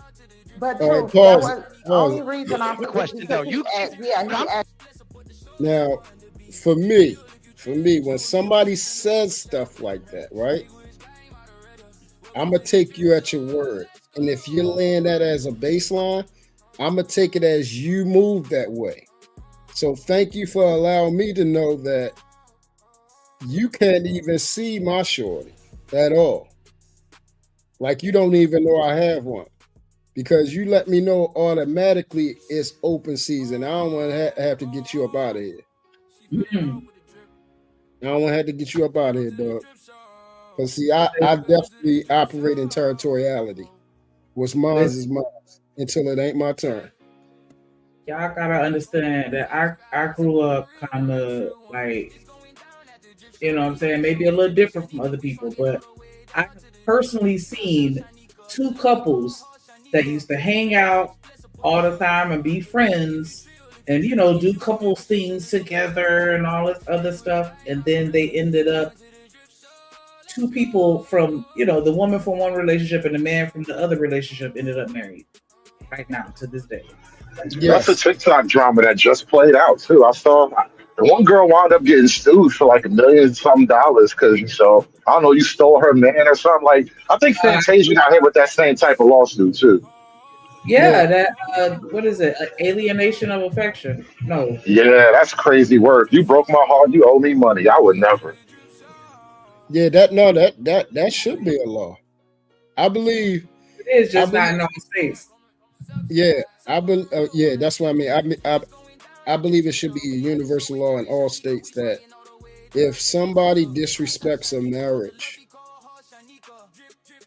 or even if you have been in a relationship where you made an agreement to that type of standard, and you violate that individual, we seriously need to get back to integrity, man. Well, see, nowhere along the lines in any point of human history was it integrity universally respected. We already understand that part. That's not the point I'm saying. We need more integrity to be a baseline by more people. Even if it's not the majority, we need more on the opposite side of the minority. It needs to be a large minority that starts operating integrity. You're talking about the marriage world before no-fault divorce, where like you had to prove some type of wrongdoing, and on top of that, the person who committed. I'm just saying, the person who committed the wrongdoing more than likely came out worse off in the divorce, right? That was the world before all this new shit. What I'm saying is, a law that the outside third party gets sued is crazy. You broke a contract between your spouse, your husband or wife. That's what cheating is. The outside party getting sued is wild to me. Yes, because you violated and knew that they were married, and you But you came don't in. always know. This you won't. That's what I'm saying. You don't No, always know. It's too broad. Listen what I'm saying, Hood. You're talking about a scenario where they don't know. Of course. Well, let me speak for myself. If the person earnestly did not know that he or she had a spouse, and they did not know, let me make this disclaimer so you'll understand where I'm coming from. They should not be affected. They should not be sued for that. That's how it's set up now. If they did know, Hood, if they did know, and they are saying they didn't know, but there's strong evidence saying they did know. Okay, there's strong evidence that they did know. If they did know, then they should have this pretty much be sued the fuck out of. You violate somebody's marriage. But what contract did you break?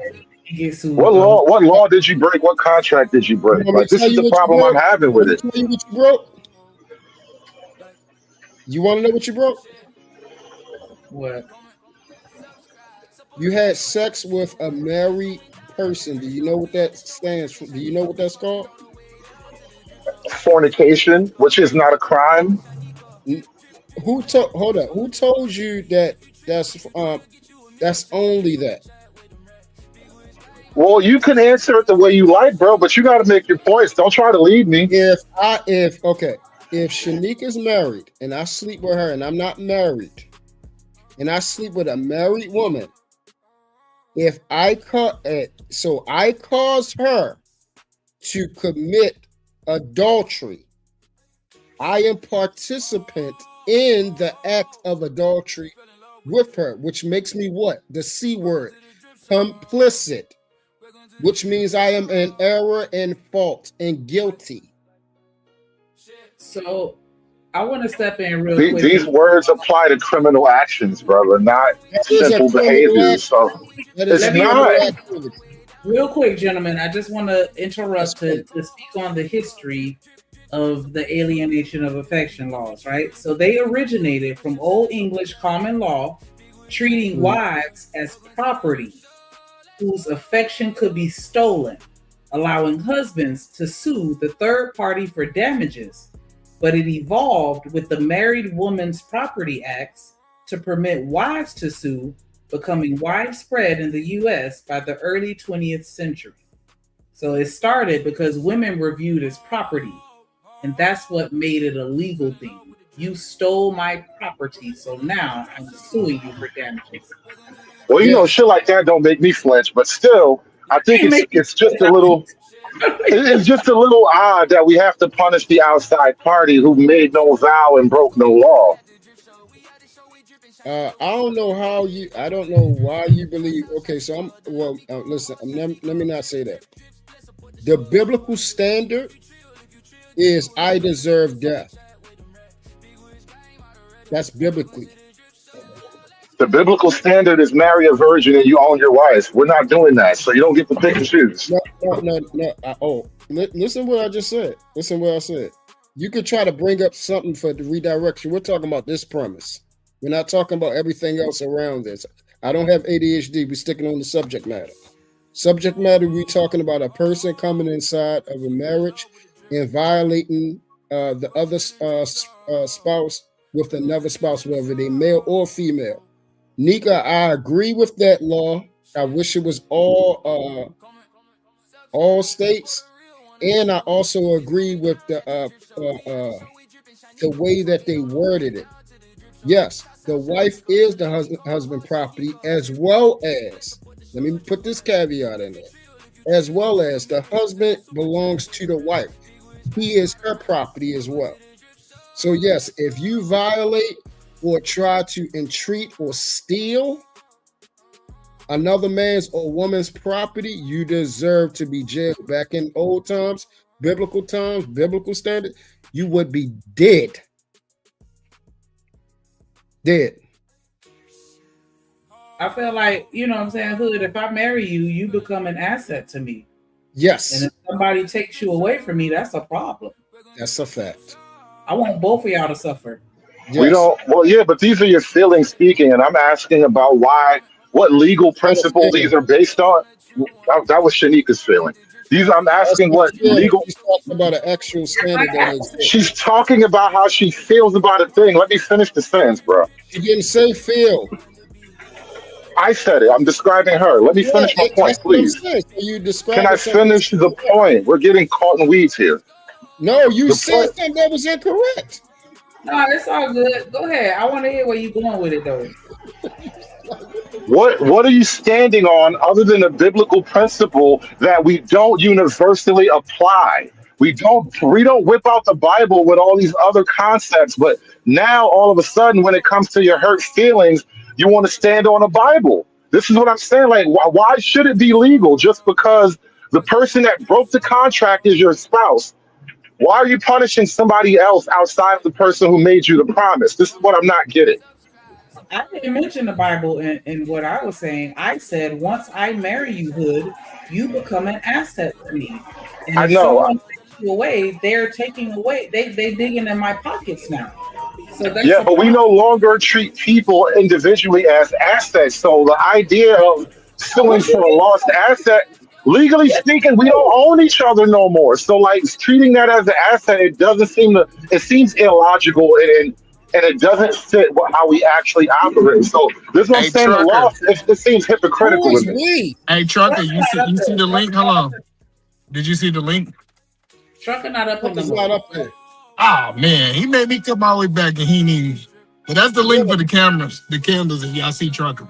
Okay, well I got the link and I'm gonna post it in the chat.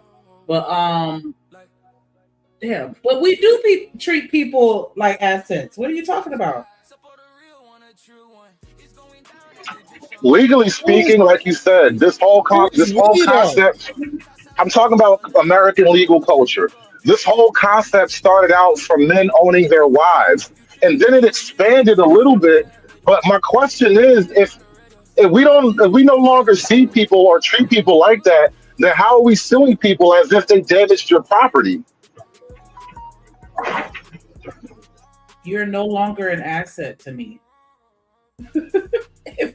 if you leave me, and both of y'all gotta pay. Again, and Shanika, these are your feelings talking, but I'm asking like, This is it makes sense. Economic level. What are you talking about? This has nothing to do with my feelings. This has everything to do with my coins being affected, and I have a problem with that because this is my livelihood. Yeah, she made a logical statement. Man, do you think that the alienation of affection law should be all across the U.S.? Ask it one more time, make sure I heard it right. Do you think that the alienation of affection laws should be enacted all across the U.S. and not just the certain states that they're in now? What is it? I don't know what that is. So alienation of affection. That means if you go out and you start dating another woman and she knows that you're married, your current wife can sue her and win a sum of money. No. Why not? I don't think so. Why not? I think that I'm a strong advocate that the law needs to stay out of it. The reason what I'm saying is that at the end of the day, typically the lawyer make all the money. So I'm not for lawyers getting into people's business and being able to run away with people's wealth. So I'm not for that. She needed to be a big woman, and they need to handle it themselves. Okay, so at what point should the law get involved with a marriage? Never? Hold on a second. Hold on.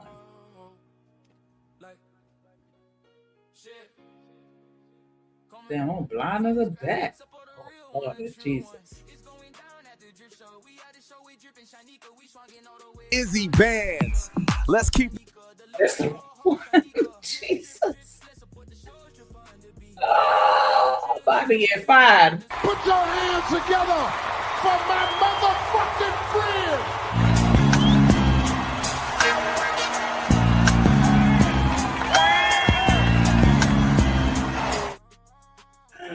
I'm so sorry. I didn't know what to hit. What up? What up? What up? What up? What up?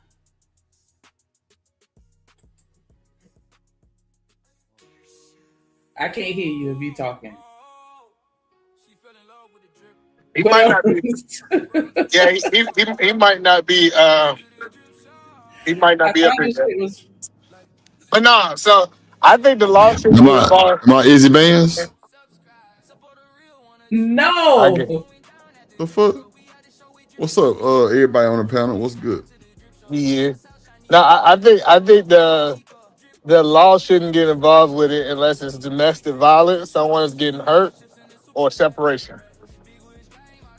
Eva, don't you believe in mutual combat? What? You said what? Don't you believe in mutual combat? Yeah. I believe in mutual combat. Hold on. Let me redeem myself. We got that work, we got that clips. I am your pusher. We got that good dope, we got that content. Shout out to my plug, yeah, my plug. We got that work, we got that clips. I am your pusher. We got that good dope, we got that content. Shout out to my plug, yeah, my plug. Shout out to Drip, he the man of the hour. We got the work, we got the clips, we got the power. There you go. Thank you. What's up, Rooster? What's up, E? What's up, Truth? What's up, Hood? What up? Cool. Show man, what up? Cool. How y'all fellas doing? Pretty good. E, what's good, man? What we talking about? We talking about first talking about. Let me ask Drip. Are you familiar with the alienation of affection law? Yeah, hell yeah, you get your ass sued for cheating. Right. So do you think that those laws should be enacted countrywide? Oh, that's hard. It's gonna be hard to get that done. Only in certain states, but I'm just saying, hypothetically, she said, do you believe it should be enacted? You think it should be? What's up, everybody in the chat? You say countrywide, Truth? I got you, bro. No, I got you, bro. I'm your lawyer. No. Okay. He said no. You going with him as your lawyer? All right, it's 3-2 now. Damn, it's 3-2. It's a fight now. Damn, y'all you say you go with him as your lawyer. That's right. That's right. Don't kick Drip out the whip now. How you gonna kick Drip out the whip and it's his man? You see the type of shit chicks do? That's what I'm saying. Goddamn. Nah. You say you going with him as your lawyer? Oh, hell no. Yeah, no. But I'm big at holding the two people in the relationship accountable for the breakup. We can't start blaming other people because he went crap or she went crap. That's what I'm saying. Your wife's boyfriend did cheat on you. Your wife did. You need to go holler at that. Hold on. So, Drip, before you make your decision, because you already made this decision. No. Let me tell you the history behind the alienation of affection, right? Yeah. So the alienation of affection laws originated from Old English common law, treating wives as property whose affection could be stolen, allowing husbands to sue the third party for damages. But it evolved with Married Women's Property Acts to Married Women's Property Acts to permit wives to sue, becoming widespread in the U.S. by the early 20th century. So it started out because women were property, and so I said, if I marry you, Drip, you become an asset to me. Okay. And so if somebody takes that asset away, now you affecting my finances. Right. And so I should be able to sue you.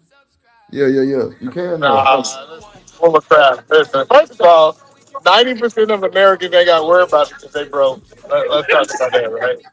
So most of these hoes they got to worry about losing that because they ain't got that. That's number one. Oh, shit. This nigga shit. Second thing is, let's hold your wife or your husband accountable for doing wrong. anybody on the outside of your marriage, we cannot hold them to the law because they didn't sign the paper saying that they wanted to be held to the law. We can hold a wife and a husband to the law is because they agreed to the law by signing on the dotted line. All right, watch this. Watch this, Drip. Yeah. Hey, Edomman. When Christ had, when the people had brought the woman to Christ to be stoned, yep, because they said she was in the act of adultery. Why didn't he stone? Why didn't he give them over to her? Why did he say, "He that is without sin cast the first stone"? Why did he say that? Because all the men were sinful. See. All right, so Drip, I think so. I don't know if Drip knows. Gonna roll up. So I ain't gonna speculate. You don't know.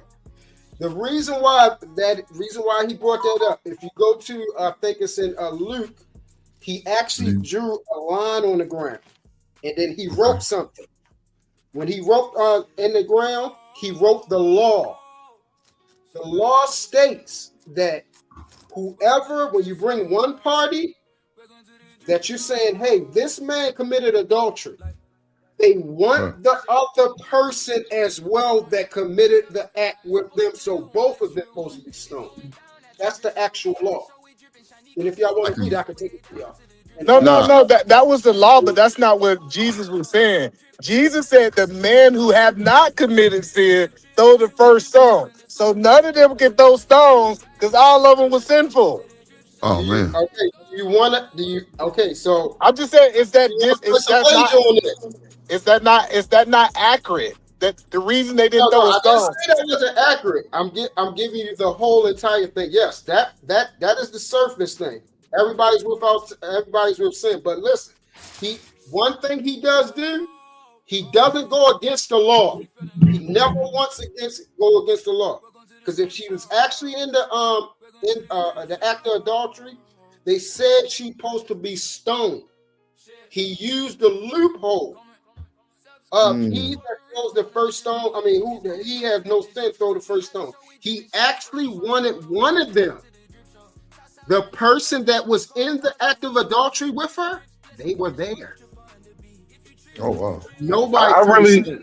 I'm really uncomfortable with this line of argumentation because it's like this very, I don't know, like a strict Bible interpretation where the world we live in now does not operate along any of these principles. And so wait a minute. But I'm just saying though, this is a very pick and choose a la carte biblical usage. Listen, we're gonna go right at. I want to be able to trade this bitch for a cow.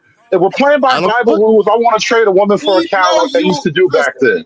Good. We know you operate in heathenism. I'm just saying, if I can't trade my wife for a cow, don't bring up the Bible. Wait. Did that boy say heathenism? If I can't trade my wife for a cow, don't try to hold me to the fucking Bible in 2026 like that's how we living right now.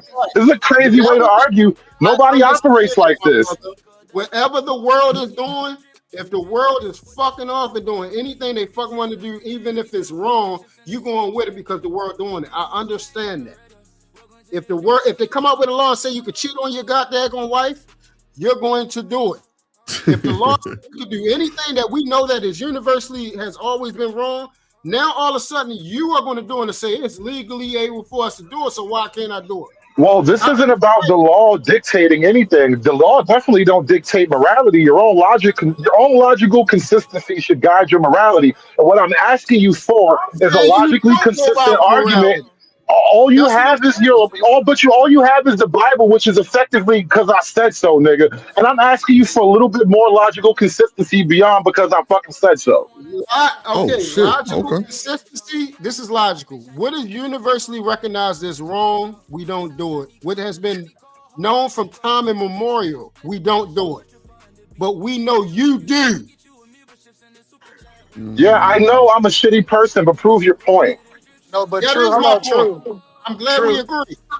No, true. So, I'm a shitty person, but you can't. Hold on, I'm a shitty person, but you can't argue the shit you believe in. You believe in it hard enough to go crazy like this, but you can't actually talk about it. All you can say is you're a shitty nigga. Yeah, I'm a shitty nigga. So fucking what? You're still wrong. Good. Living Humbly said, I ain't never heard of any time in history where you could trade your wife for a couch. Good. Stop the bullshit. Come on, nigga, homie, get on his ass. You really think that's not how it used to go? No, hold on. I want to have the conversation with True. Because what True. No, hold on. Let me finish dealing with him. Let me finish dealing with him real quick. Have a conversation. That's the problem. You think you're dealing with me and not proving your point. Don't deal with me. Argue your point. No, listen. So you said you want me to argue my point with you, right? That's what you said, right? So according to what I believe in, right? According to what I believe in God, and I believe in His word. I believe it's the absolute truth. So I'm gonna tell you what my father tells me when you tell me to argue with you. Proverbs 26:4-5. Do not answer a fool according to his father. Or yourself will be just like somebody's clearly in their feelings. Now you're using the Bible. Now you're using the Bible to attack personally. Why? They taught you that in church, my nigga? Is this how they taught you how to Bible in church? Oh, wow. You learned that in Sunday school, little nigga? Bible. Okay, it's a verb now. You learned this in Sunday school, little nigga? You know how to Bible? This how they taught you how to Bible? This is crazy. This is crazy. Why you trying to take shots at a nigga with the Bible? I be Bibling. This why don't nobody come to the church no more. You niggas be getting out your body, bro. Jump back in your body and let's just talk like men again. Prove your argument. Stop hiding behind a goddamn good book. I'm talking like the ultimate man. We're talking about God, and that's what you told me to do. No, you're talking about how you feel, my nigga. That's why you're getting all personal with it, because you triggered now. That's a feeling? Yeah, it's a feeling. I can tell when niggas is going through feelings. I can tell when niggas going through feelings. Yeah, that's not a feeling. You said don't deal with a fool. That sounds like an order. Like I said, it was a feeling that brought you to that point. That nigga laughing at you, Hood. That's fucked up. What's going on here? But well, okay. So Hood, can you at least concede to there is a financial gain that can sometimes be associated with marrying certain people? No, not necessarily. Poor people are married too. There are way more married poor people than rich people. I don't know what you mean by a financial gain. I said by certain people. I said certain, not everybody. But if it's only certain people, then it's like we're making a law based on some scenarios that only certain people go through. I don't know if that's enough logical consistency to make a law about it. No, well, all law works like this. If you kill a person, you should go to jail because you killed the person. You committed a harm against that individual. Now, in the marriage sense, the person that committed the harm against you would be your spouse who broke contract. And you murdered me by touching my wife. You see what I mean? That's why I got to read the Bible out. Yeah, you can't say that he murdered you by touching your wife. That's like you murdered me. You hurt me. Sure. Oh, you hurt. So you can say hurt, but when you say murder, do y'all also want to know what it says about a man if he touches it? But look, once you say hurt me, now we're back to a feeling, bro. Now we're back to arguing people. We're applying people's feelings in the worst possible situation. You couldn't tell I was No, I'm not even trying to. No. I'm not even trying to pick at you. I'm making a point. Just chill. Stop taking it personal. I'm not even picking at you. I'm making a point. When he said it's about being hurt, when he said it's about being hurt, that's exactly my point. We are applying a feeling, and especially when you're at your worst, most chaotic emotional state, and now you want to act out a feeling on a person. That's the problem I have with this whole thing. Hood, I understand you don't know the difference between feeling and a directive. I understand that. But I'm trying to help you. A directive is an order given that places a consequence to another person that broken a law.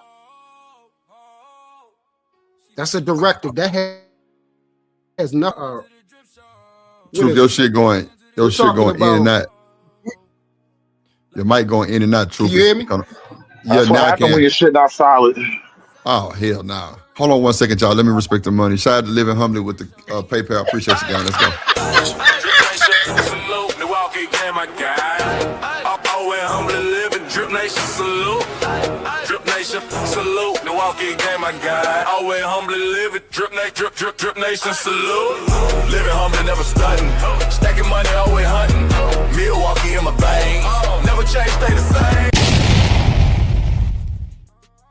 And you through. Appreciate your Mike Gay. Appreciate Dan George. I appreciate your shout out to the chat. Shout out to the top moderator gang. What's up, Rooster in the building? Hey, Drip, can you hear me? Yes, sir. Loud. Yeah, loud and clear now. What's up, Queen Brielle? What's up, Kojak? Yes, sir. Yes, sir. Loud and clear. All right, so here we go. This goes into what Neek was talking about. So it says, so that he goeth into his neighbor's wife. Whosoever touches her shall not be innocent. Men do not despise a thief if he steal to satisfy his soul when he is hungry. But if he is be found, he shall restore sevenfold. He shall give all the substance of his house. But whosoever committeth adultery with a woman lacketh understanding. He that doeth it destroys his own soul. A wound and a dishonor shall he get, and his reproach shall not be wiped away. For jealousy is the rage of a man. Therefore he will not spare in the day of vengeance. He will not regard any ransom, neither will he rest content, though thou givest many gifts.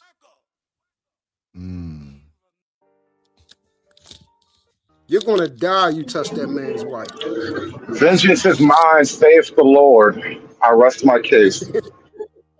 Oh, that's what you thought? God dang, you's a fool. That's what you thought? That's what you thought that meant?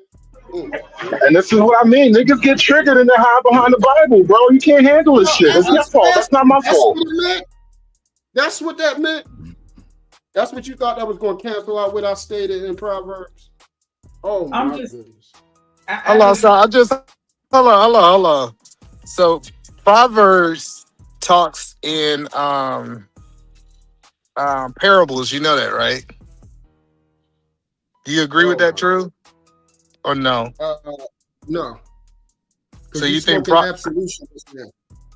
Okay, so that's what I'm saying. So you believe that Proverbs is not in parables. You think it's in absolutes. No, that's not what I said. I said you're speaking to absolute. You said Proverbs is in parables. I don't believe that. Do I believe some Proverbs are in parables? Yes.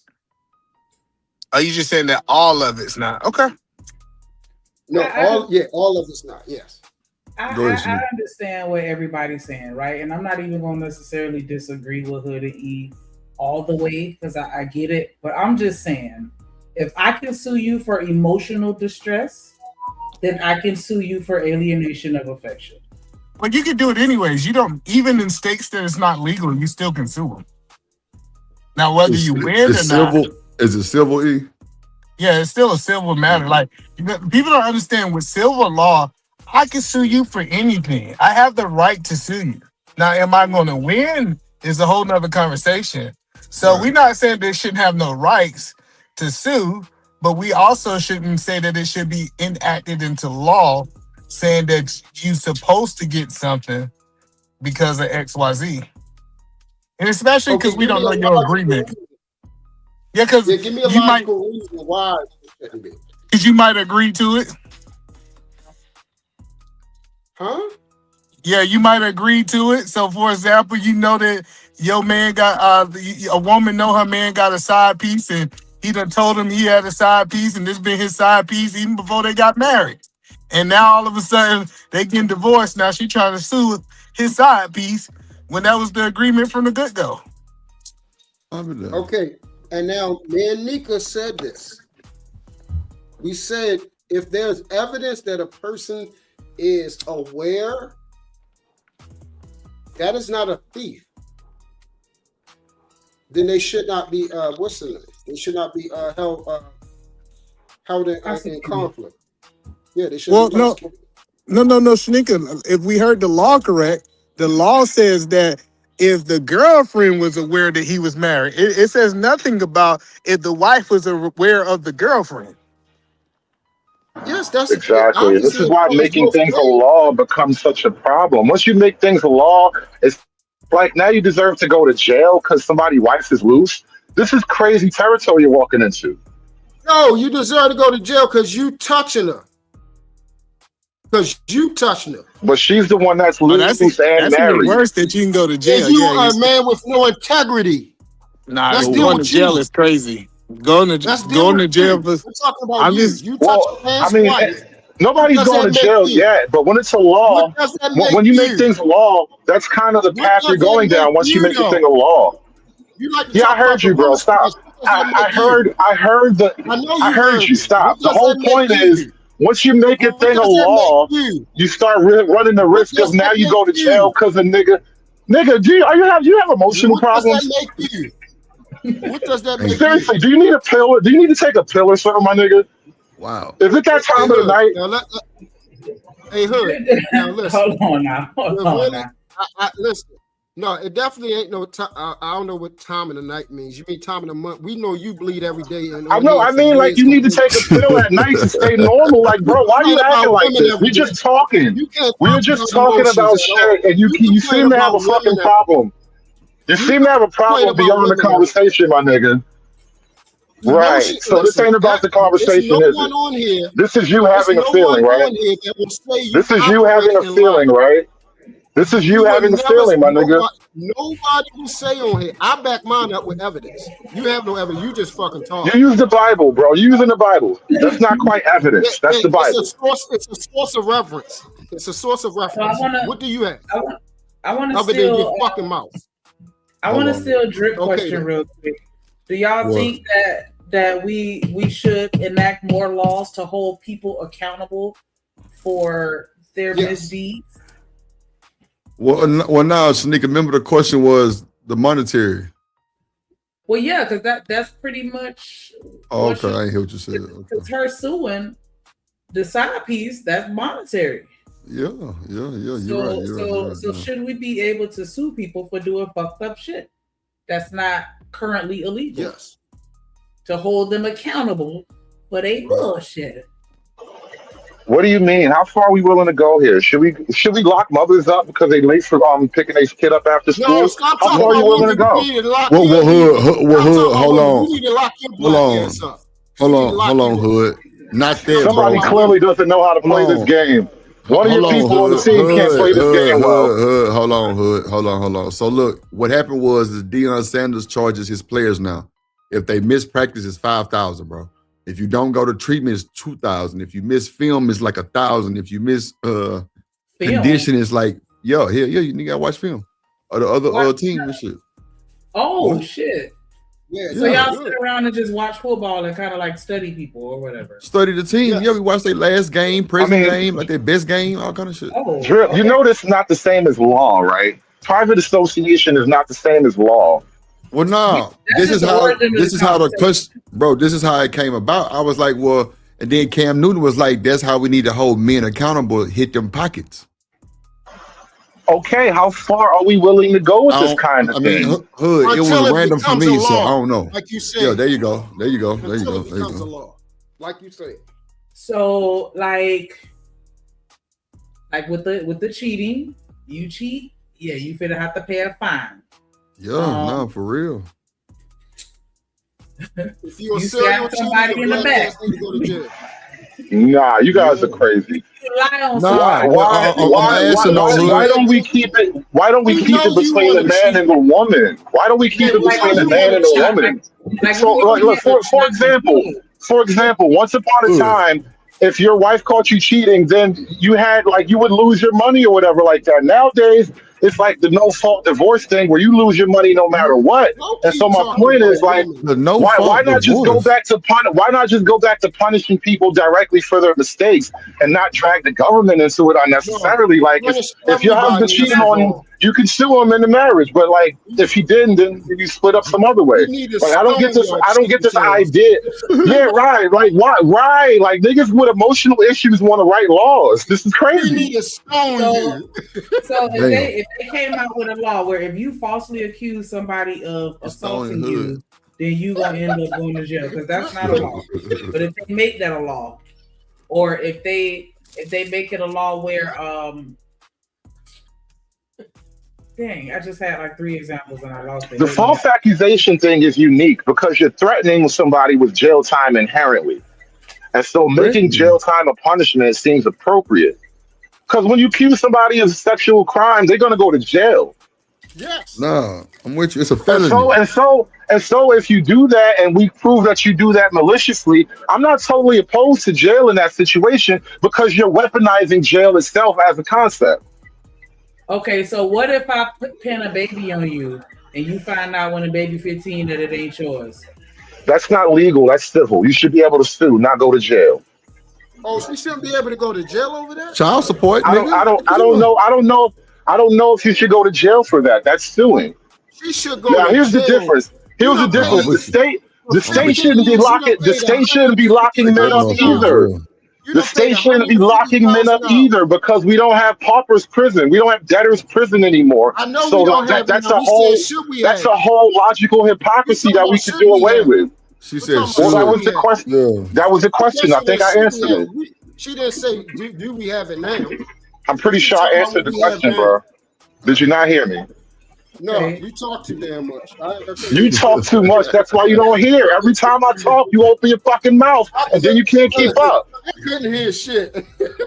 Shut the fuck up, and you'll hear better, my nigga. Goddamn, it's really easy. I don't want to hear your dumb ass. That's the thing. That's the thing. And now we're getting to the thing of it all. You see what happens? It takes like 30 minutes to get to the truth. This is what happens when niggas be in their feelings. It's like talking to chicks, bro. You got to take 30 minutes to get to the real shit. Wow. Damn, I had to catch a straight. You strong, girl. You strong. You can take it. You strong. You a strong black woman. Say you strong. Oh, Shut man. up, nigga.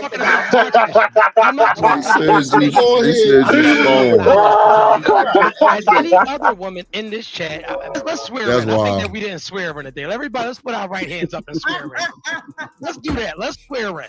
Let's do that because we just need all way 100ness. Please, I promise to tell the truth. Let's go. Repeat after me. I promise to tell the truth, the whole truth,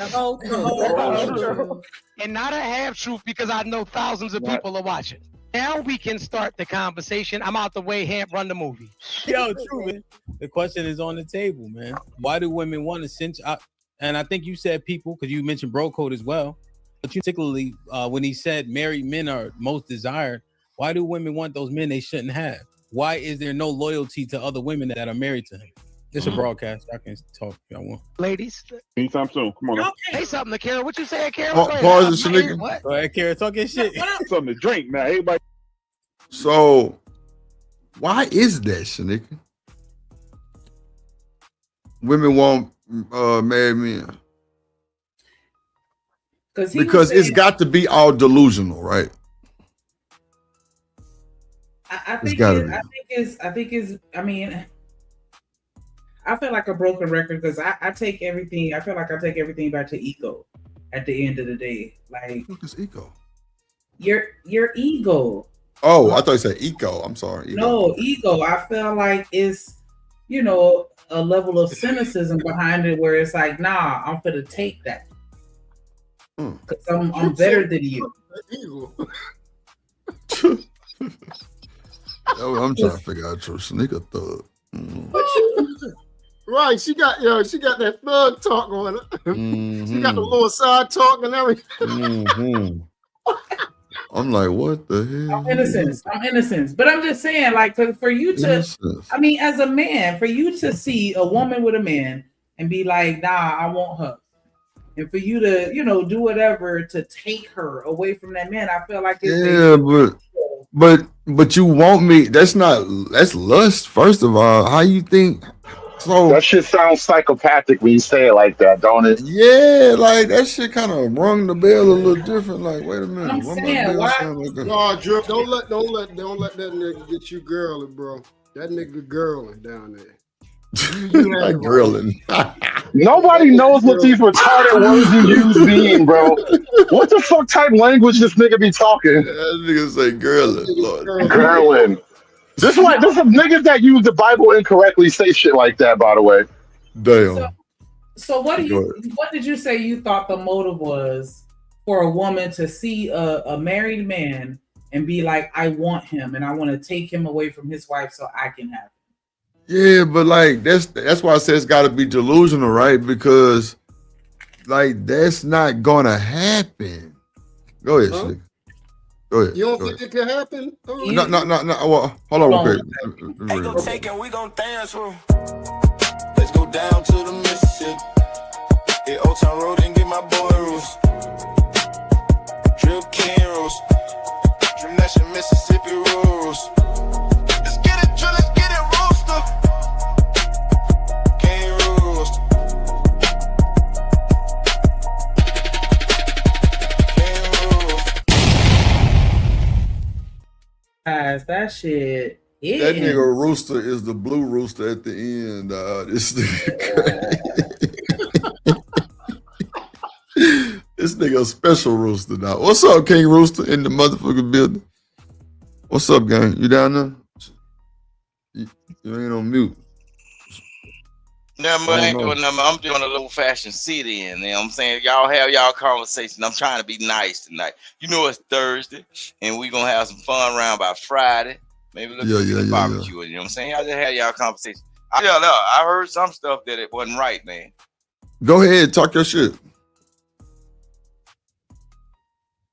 Rooster. Whoa. Yeah. Yeah, he up here.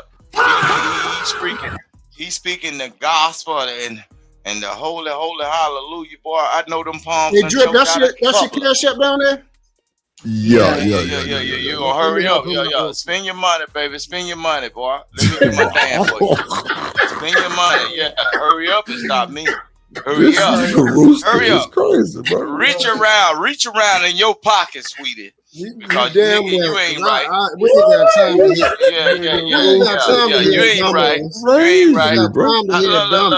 I bet you them palms, them holy hands that he got. Them holy hands that he got. I bet you with all your Christianity, you done choked them palms out, bro. Don't let him finish. Get that bitch ass nigga out of here. Fuck him.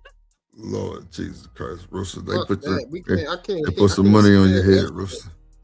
They put some money on your head, Rooster. I'm finna tell you how long in about 2 seconds. It's just nigga. I can't that one I can't deal with. I can deal with that nigga Kojak stupid as fuck. Fuck that. I can't do that shit. Just that Drip on the beat? No, sir. Say, that nigga True say, hey, Drip, that's your cash up down there. No, I can't do it. Yeah, I'm sending it right now. That motherfucker. There you go. That is fucking hilarious, dog. That nigga You gotta clip that. There we go. At 2 hours in on the dot. I got you. There we go. I can't do it. Rusty, you got your little 20 minutes, man. You got it chill out. I can't do it, bro. Not with that, bro. I can deal with Hood. Cash down there. No, Hood got to go too. Fuck it. Shit. Hood get on my goddamn nerves, shit. I be like, hanging by a thread right now, like fucking thread, boy. This nigga. He got his finger hovered over that button, like just say one more thing, nigga, and I'm hitting send. Boy, that is wild. That nigga say you not a. I'm like, Rooster, who the fuck is you talking about? As soon as I see it, bring him back. Let's get Drip some money. That nigga say, goddamn, hurry up. Yeah. That is fucking funny. I do think that some of it is, I mean, and I do understand delusion being a factor of it, but I feel like a lot of it is just like, yeah, I'm that bitch. I'm the shit. I could take your man. Like, that's what they're all singing. That's what got the Cooking with Kaya girl in trouble. You better cook for your man before I do. That's just that aura that someone. But Shanika, go ahead. Is that not encouraging? Encouraging what? Them women that get on their shit for their nigga. Oh, you better cook for your nigga. You know, see what I'm saying, bro? Everybody can't be pussy, bro. Everybody can't be weak like this, Shanika. Ain't no way, man. It's got to be somebody that's strong-willed, that's gonna stand on business and be like, nah, hell nah. And say what need to be said. That's what I'm saying. So what we doing? Believe it But or I'm not, just saying, as far as the women that do it and their mindset, because I get what you're saying, but I was just talking about why would somebody actively want to break up another person's relationship? That's what I was speaking on, and I was saying I think it's rooted in ego. yeah, ego and malice. I agree. Yeah. Believe it or not, Drake, just Okay. like, You're right. just because you got these rules and morals, bro. Majority of people do not operate like you, Jay. They just don't. They want to grow. No. I truly understand where you're coming from, true. Because I've seen it. I've seen that shit, right?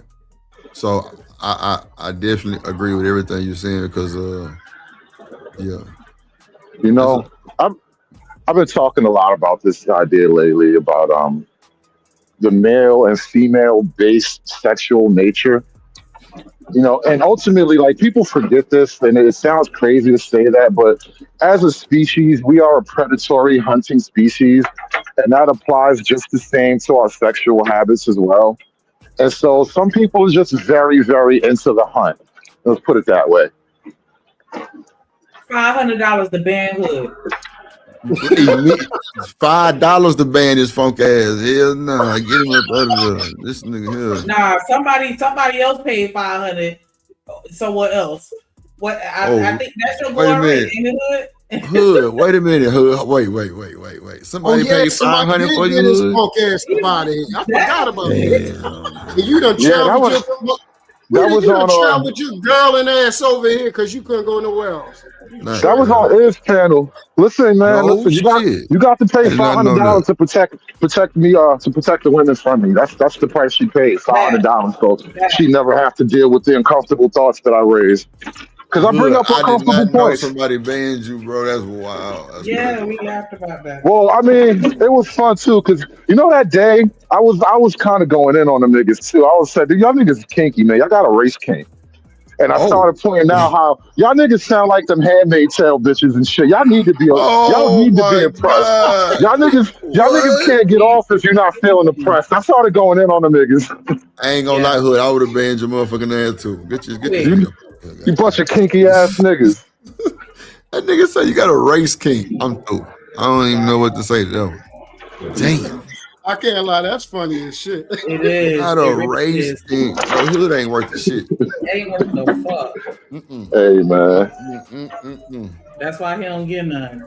Look, but look, like, I fuck with him though. I still fuck with the don't give a fuck Hood because I know he ain't shit, right? So when I respond with that ain't shit answer, he already know what time it is. Like he know Drip ain't worth the fuck neither. So it's all good. You know what I'm saying? It's all to the good, man. Go ahead, Shanique. Press play. Thirsty now. Come on now. What I'm saying is, y'all are asking women that are on this platform that are a certain caliber right now in their life, right? So regardless of the questions that y'all are asking, it just y'all feel like it's not gonna be truthful. Y'all talking about sleeping with other men and so let your talk. Don't just speak from current you. Speak on let behalf of the 22-year-old speak too. Let the 23-year-old speak too. You know what I'm saying? No, hold on. Once again, let's do this correctly, right? Because when we throw this, listen, hold on. And I hate to have to keep jumping in, but I want to be really specific with this. We have to get out of this world of delusion, right? So at 40, at 50, women are still the same as they were when they were 20. It's just about a certain God that brings that out of I know 40-year-olds. I know 50-year-olds. I know 60-year-old women. All that moral and high vibration shit only is applicable to guys that y'all don't like. We gotta because we just gotta keep. I go on tour with a lot. I got a lot of famous friends, and I've seen many high. So that's only. Wait a minute. Did you hear what he said, nigga? The high vibrations and all that. That's for men that they don't really want. That was weird. That's why I tell you, nigga, I don't really believe in half this shit on the internet, bro, because it just don't make no sense to me. Like, who says some of this shit? Like, who actually lives like this? You know what I'm saying? Then George, I ain't bullshitting, bro. What's up, Casual Germ? Knock on wood. Where the hell you been? Shit. Yeah, we missed your ass. But yeah. Like, that's crazy. Did you hear what she said, Shanika? Yeah, but do you believe that what he was saying as far as like a 40-year-old woman is about the same or think the same as a 20-year-old woman? Do they think the same? Some can. I think some can. I think you think like that. Like what? Like a youngster. So you don't think so? You think I'm immature? No, I'm just saying like you got like that, like you got the swag like them. You still twerk, don't you? No. Get the fuck out of here, bro. I don't fucking sit up here a lot of people, bro. Not publicly, no. I didn't say stripper. I just said like to the songs in your room, you still throw that ass. I'm saying, yeah, in my room. But Okay, so who you shaking it like? What? Them youngsters. BJ, come on, man. I don't know why this nigga think I'm finna sugarcoat a bitch ass thing. She know I ain't cut no corners. You still, I'm just saying, like, you got kids that's young, so you gotta be in the know. You don't believe that? You don't think you in the know? Don't you know some live ass rap songs that your kids might know? I do, but okay, so what's the problem? I don't know if I would necessarily say I have the same perspective. I didn't say that you have. I said you can think like one. Okay. That's what I said. I didn't say everything is on point that you a youngster like in an old person body. No. I'm saying I could tap in if yeah. I mean, I do feel like there is a certain level of disconnect because I'm not, right? Realistically. But I get what you're saying. Because I think that a 20-year-old right now, you know, their experiences and their worldview is different from when I was 20 and, you know, the things that we had access to and were doing, you know what I'm saying? And so just like with all this social media shit, like this was not a factor or a concern for me, you know, when I was in my 20s. So even though, so, you know what I'm saying? It's certain things that I can't relate to. But I get what you're saying. Hold on real quick. Shout out to Truth for the cash app, man. Oh, he says something. He say for Nick 30%. Lord Jesus, she don't she paid me 30. Hey, drip, say let go drip nation. Money, money, money. Let get it, don't be surprised if she asks where the cash at. Drip under be cash out. Hit the super chat. I say let go drip nation. Hey, money, money, drip. Money, money, money, money, money. Money, money, drip. Money, money, money, money, money. Money, money, drip. Money, money, drip. Money, money, money, money, money. Money, money. Salute the truth. Salute the truth. Rooster, you got like 7-8 more minutes, bro. Crazy ass nigga. But what were you saying, Shanika? I lost my thought. Well, the truth hurts, gentlemen, on the video, he was saying, because they're like, you know, you're asking us questions. Nah, think about you and your mind frame. That's what we were talking about, the mindset. My bad for cutting you out. Go ahead, I'm sorry. What we talking about, the mindset of a youngster? You know what I'm saying? So they like, you know, we of a certain age, a certain caliber, and you asking us questions and we don't represent the general populace. He like, nah, you could tap in. Let's not act like you know what I'm saying? So that's what he was going and how we got to that. So But nigga, who listens to these niggas though? Real shit. On my mama now. Who listens to these niggas? For real. Who listens to these niggas? If women go home and try to treat their husband like this, that's why they single. The internet then broke up a lot of people, I heard. Yeah. That's what I'm saying. True said exactly. I'm trying to tell you. This shit ain't no game. That's why I say, man, I don't believe it. It skits, you know, it is mocking something, but it is extreme too. So I just don't pay no attention to that shit, nigga. I ain't gonna hold you. Because it ain't no good. It ain't no good. Oh shit, my water. I hear you. Vibrating women slide that ring off real casually to take her ass backstage and get punished and then go right back to being classy. So And listen, if it's in you for a lifetime, now you Not pick and punish. choose when you want to pull it out. Now, if you've never been into those activities, cool. I'm not disputing that. But if it's in you, and if the opportunity strikes, you gonna strike it. Now, am I lying, ladies? You know what? Thank you. Who said that? She was so dope. Who said that? Somebody kept it real. I want to pay somebody rent or something. All right, thank you. Crazy. I'm listening. Oh, nobody. Oh, pause it, man. Pause it, man. Pause it, man. Bro, you can tell this nigga simp.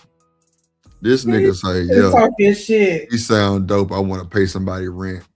Nigga. Do you know how lame that shit? You know what, Shanika? I'm not even gonna hate on no bullshit like that, right? If that's the way you get down, my nigga, that's the way you get down. You feel me? Mm-hmm. Real shit. That's the way you get down. So, like, come on, man. If that's what you want to do, pay them bills, nigga, pay them hoes.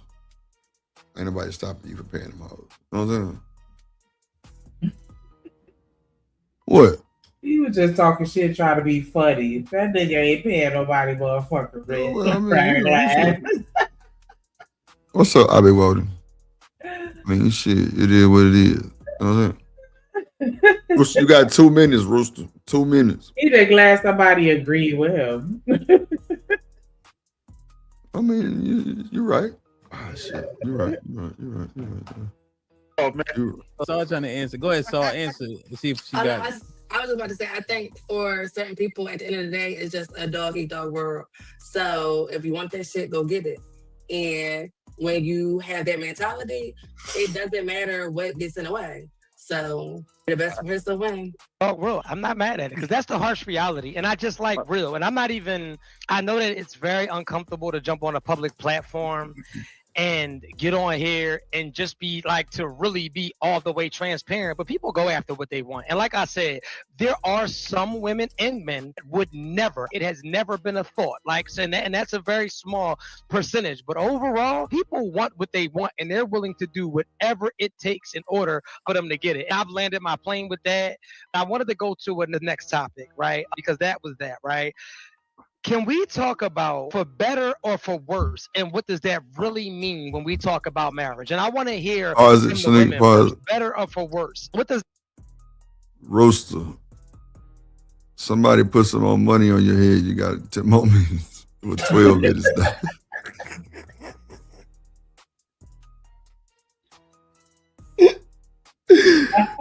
Oh my God. I was like, Rooster. Bro, that is hilarious, bro. Yeah, Rooster, somebody put some more money on your head, so you got 11 minutes now. Instead of, you had 2 minutes, now you got 11. Not the block. Then they said, keep the midget down. I say, what? Oh, shit. Bro, I can't do shit but fuck with these niggas, bro. This is crazy. Oh, my God, bro. That is hilarious. That motherfucker weed is, boy, I'm trying to tell you. That is hilarious. They say, keep the midget down. Per Rooster. Oh, shit. That is funny. Oh, man. Bro, that is hilarious, bro. Like, that shit that was funny as hell. I ain't gonna. I don't know if y'all heard, but this is Glorilla, sister. Nah, you was right, brother.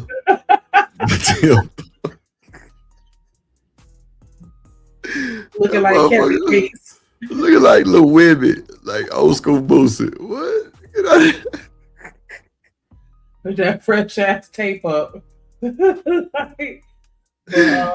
that Boosie fade. Oh God, it was crazy work. Boy, they ain't no Glorilla, because Glorilla ain't holding her mama down financially. That's crazy work. Do you think that people that got it, or even if you don't got it, fuck it, you think that we are required or parents are entitled to us? Hey, I took one look at that face and I knew you were not the cousin I would ever help. Who you talking to? That face on the screen right there. Oh, I you know talking why you ain't helping. You ain't shit, bitch. I wouldn't help you either. Yeah.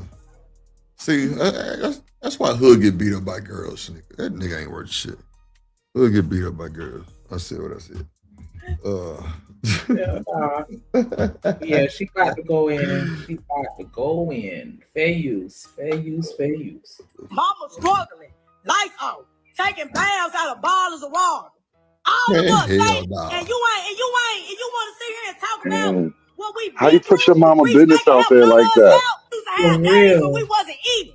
It's these lowercase teeth in the front for me. But yeah, how you Oh gonna my sit there God, and bro. Not lowercase teeth. This is what I'm saying. Like, I know for a fact she's trying to glow up and go away from you people. That's exactly what she's trying to do. I think Hood say glow up and glow away. Yeah, Glorilla's sister look like a goddamn bull dagger. it's just these two right here. They look like they short. Midget teeth. But they are like Hood, right though. Like, how you gonna put your mama business out there? She bathing in bottled water. Like, what? Man, I don't believe that, bro. Glorilla can't be doing them that bad, bro. Listen. When people make it up, like especially like black folk, you know how black folk feel about their mama. When you make some money and you don't do something for your mama, it's 9 times out of 10 your mama was a fucked up woman on your come up, and now you got the chance to live how you want. Nah, but Hood, I don't normally agree with you, but I agree with you for real because it's a reason why they kind of acting like that. You know what I'm saying? Like you might have done them bad, you might have did some shit they don't forget. Like, so yeah, Hood, I definitely agree. A fucked up individual. You're right, bro. You're right. Because I've seen that with other people. Come on, man. And not to bring up my boy Trucker Yell, but look how Trucker Yell be like, yo, like he don't give a fuck. Like, yeah, he was here earlier too. Oh, okay, yeah. Hopefully he come back. Hopefully you talk him up. Cause I had done talked up his ass pulled up. So yeah, and this nigga E.B. genie in the bottle type shit. Every time you say Eater Man, this nigga. Yeah, you gotta say his name 3 times and he show up like Candyman. With some eyes in the chat. I be like, bro, ain't no fucking way this nigga I summoned him. popped up every time. I'm like, this nigga Eater Man on that bullshit. Like, he must have heard us talking about you, like. But yeah, listen to what T got to say though.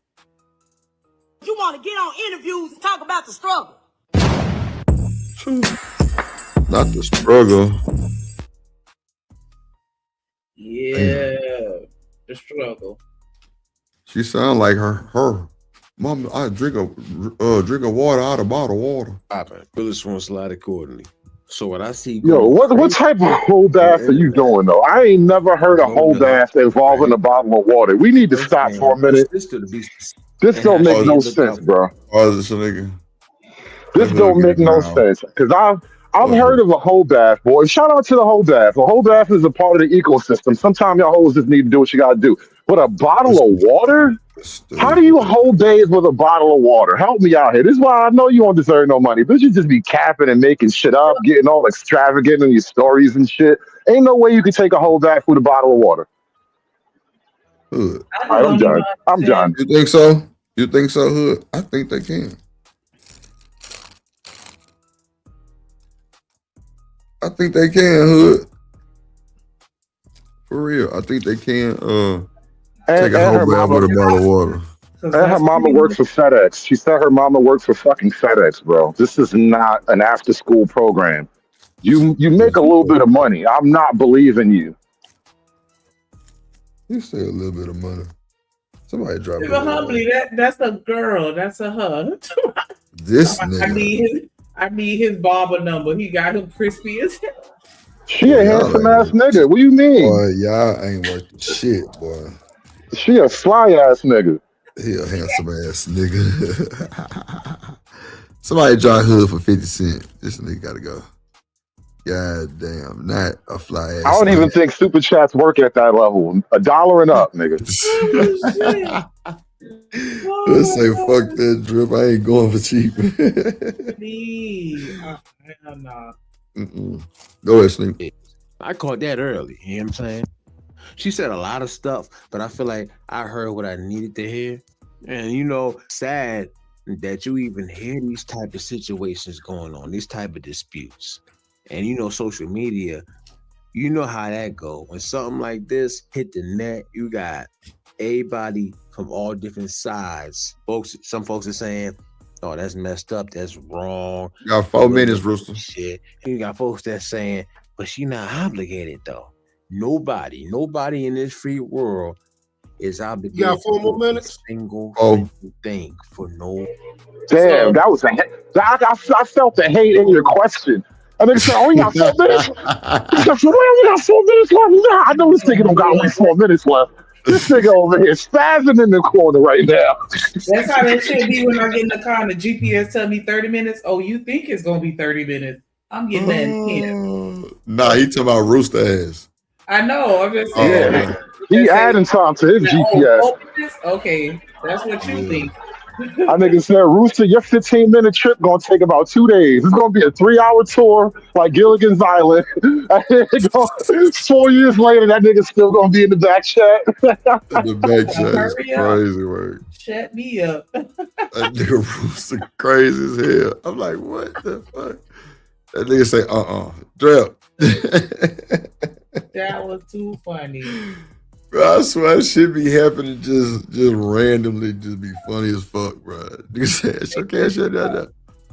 He said, I can't stand this. Yeah, no. He said, "You gotta pay the toll, bro. You gotta pay the toll." Or friend. It bothers me that people are even putting that word in the same sentence as her mother. It's never about being obligated when it comes to Glorilla being who she is. Hold on, let me find another one.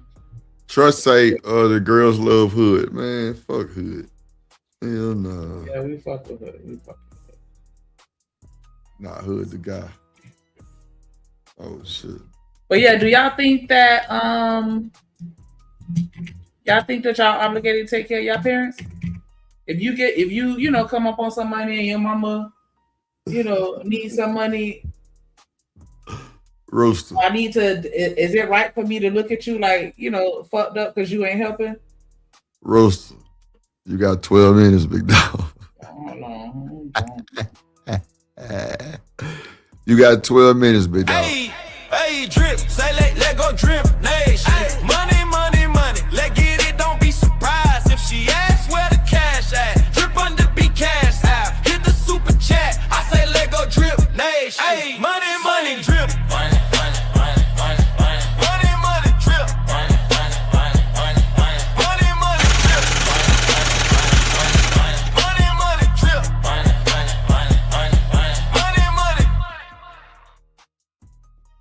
Yeah, you got 13 minutes.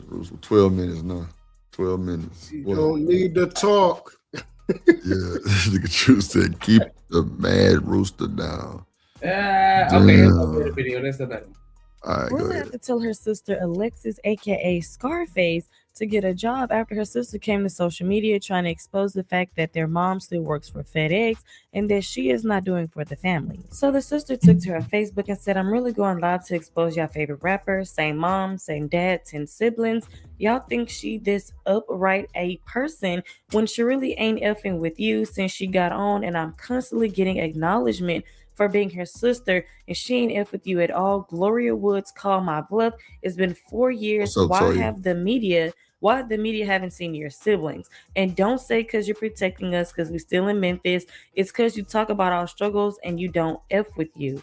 Then she says, "Nah, let's clock it." She then says, "And our parents are not straight. Our dad just borrowed $100 from our mom. Y'all think y'all know ish, but don't. I had to give my mom $1,800 on a $2,400 rent because y'all favorite rapper blocked her. I'm tired of being quiet." She then hold on, $2,400 rent. Where you stay at? No, for real. And how many people live with you? Because that don't sound like 1 bedroom or 2 bedrooms. Yeah, that sounds like a mansion. Mm-hmm. At least 4-5 bedroom, 2-story. Child. says, "And our mama working at FedEx. Bet y'all didn't know that. But Glow a millionaire. Yeah, all right." The sister then posted pictures of all of the siblings besides their autistic brother, and she basically talked about how they all stayed in the same house with the rats and roaches. I'm talking about y'all favorite rapper. Y'all favorite rapper ain't. It sounds like some pause. Y'all made fuck. It sounds like somebody didn't get no gift for Christmas. That's what it sounds like, bro. Like, my nigga, if you complain about the money and you on here trying to snatch it down, how you gonna get some money? Hey, I gave y'all a video link in the back chat. You might want this for this part of the show too. Yeah, that shit. Make sure you scan it, because Hood might be trying to corn bomb us. That's crazy. Like, yeah, trust but verify, Drip. That's good. Trust but verify. I don't know. Like, that's the tip from a clip from what's that shit? TMZ. Like, they don't be tripping about that shit. Put a graphic up on just put a graphic overlay up so you're not using the whole thing. Okay. I played TMZ the other day, but I'm gonna put the overlay up. I got it.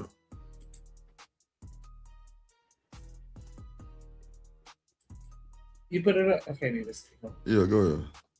Oh, okay, because this shit. Obligation to share the wealth. Yeah, she got an obligation to share the wealth. We stay here, we struggle together. Baths and bottles of water, wrist roaches, all that. Hold on, real quick. Who house she in right now? Because I see 3 leather recliners behind her. Come on, man. That's what I be saying.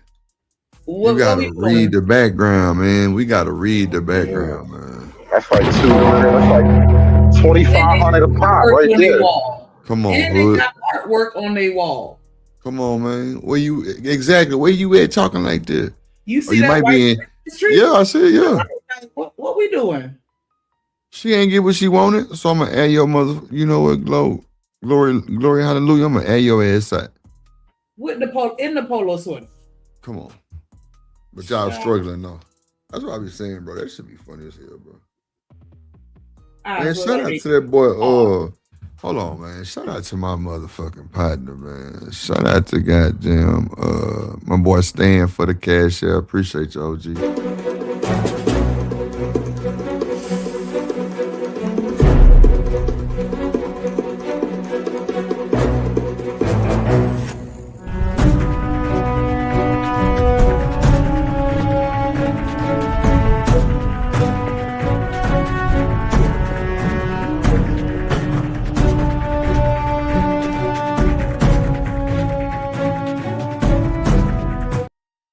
OG, appreciate you, Stan. Appreciate you, man, for the cash up. I appreciate the donations, man. We definitely met the goal. But if you want to continue to support, appreciate all y'all, man. Appreciate all y'all. And shout out to Truth too, well, we'll say it towards the end, but as of now, he is a sponsor. Okay, go ahead, Shane. Rooster, you guys vote. Wait a minute, 9:32. Oh, okay, you got 7 minutes. Obligated, them friends obligated. She doing everything for them. So yeah, I feel like I'm obligated. What is it you think she's not doing for the family? What is the? You're making it sound like there's a real financial hardship. Describe what you're talking about. She's not doing nothing. Nothing. She's not doing nothing for family. Bro, you grown. She do little oohs and ahs for our parents or whatever, but barely nothing because my mama still clocking the clock at FedEx. She don't want to. So is she supposed to retire her mother? Bro, that's what I'm saying, bro.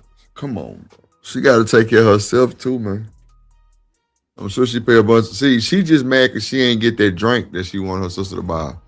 Yeah, she mad about that shit. What? Yeah, her sister probably drank syrup and she wanted her to buy probably like a pint or something. And she didn't want to get it for it. That's what it sound like. She hurt. She mad. Why you ain't never said nothing this long? That's what I'm saying. Like, why is it now you saying something? You know what I'm saying? That shit should have been. And then I'm sure TMZ paid her too. TMZ paid that sister. Glorilla got beside herself. You know where they got your body done, your face done. You got this new nigga. You sitting court side at the game and shit. Like, oh, you think you all that? Yeah, let me knock you down a bit. That's what that sound like.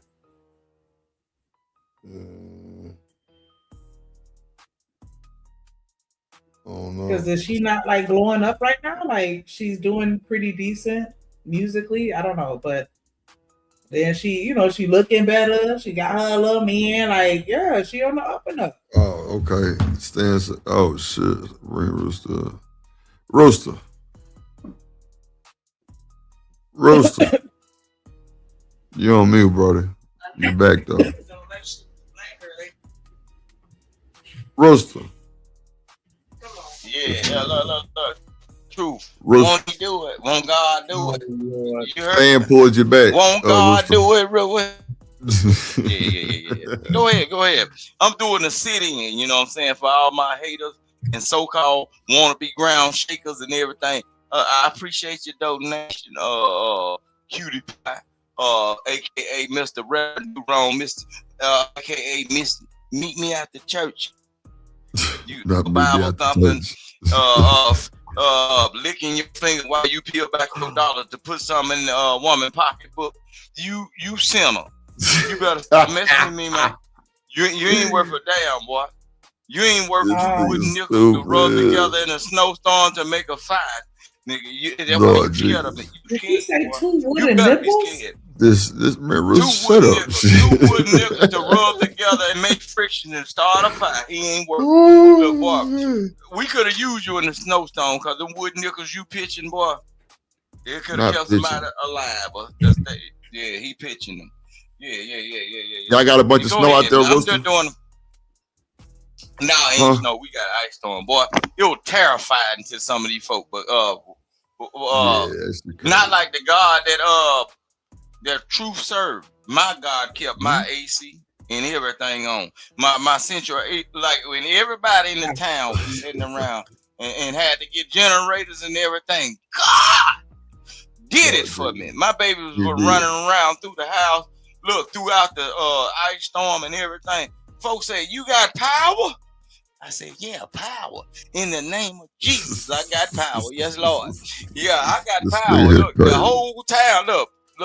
By 7 o'clock, 8 o'clock, by 7 o'clock, 8 o'clock, boy, it was looking like from dusk to dawn around here. And get what? I block my windows just to cover the light to make sure the demons don't come in. But look. It brought family and everything. I told my mama, come on up in here. I put up in there, put my mama in here, and them and they put folks up in here that I needed and that was necessary for the Holocaust or whatever. And get what? Shut, bro. Get the fuck out of here, bro. You see what I'm saying? But the rest of them, oh boy, look, get what I did, Drip. I barbecued in the ice. We were eating chicken legs and my neighbor did too. He was out there barbecuing like a motherfucker. Boy, to God good, but I say, I don't look, Mr. Truth, them little dirty dollars you throwing trying to smite my life. I don't know what God you serve, but he got me, baby. Lord Jesus, go ahead, He got me, but look, and I rest my case. Yes, Lord. Go ahead, Lord Jesus. I just want to say real quick before I hit play, Dan, you ain't shit. Yeah, he ain't shit. And you through. Word. Gloria got y'all believing this fake ass, imaginary ass thing where she retired them. No, she did not. My dad retired because his time was up. She's supposed to have retired my mama, but she didn't. My mama still clocking the clock at FedEx. Why does she owe it to you to support you and to support the family beyond what she wants to do? It's her money, right? Because don't go on no interviews talk about our struggle. What? You want to do that? Pause it, nigga. See what I'm saying? That's not right. Ain't that what she did? Talk about the mama bathing with the bottled water like you did. Come on, man. Like, come on. You telling them folks y'all business. That's wild. See, that's why I like people who really have like morals. Like, and not to say these niggas got morals, but they got sense to know this sound like some bullshit. You know what I'm saying? This sound like some bullshit. No, that's one of them family members, bro, that think you supposed to take them.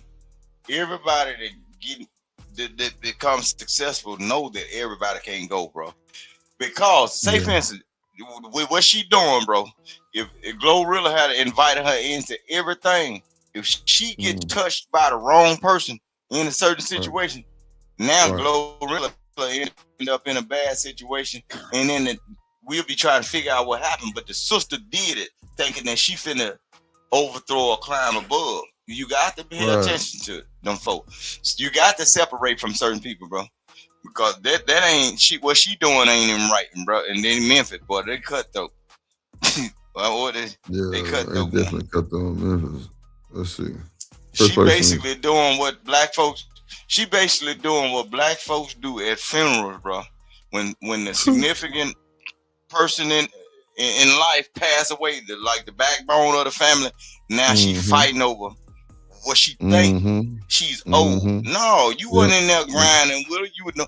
You see that girl got a bald head, and just like with Truth, tell Truth to read the verse out the Bible of a bald head woman. Tell Truth go look up in the Bible what a bald head woman to do. She a bald head woman, man. It's a verse that's wow. Yeah, it's a verse in the Bible about a woman's hair leaving her head. And this is what you get. She turning on her sister to try to get traction from the world.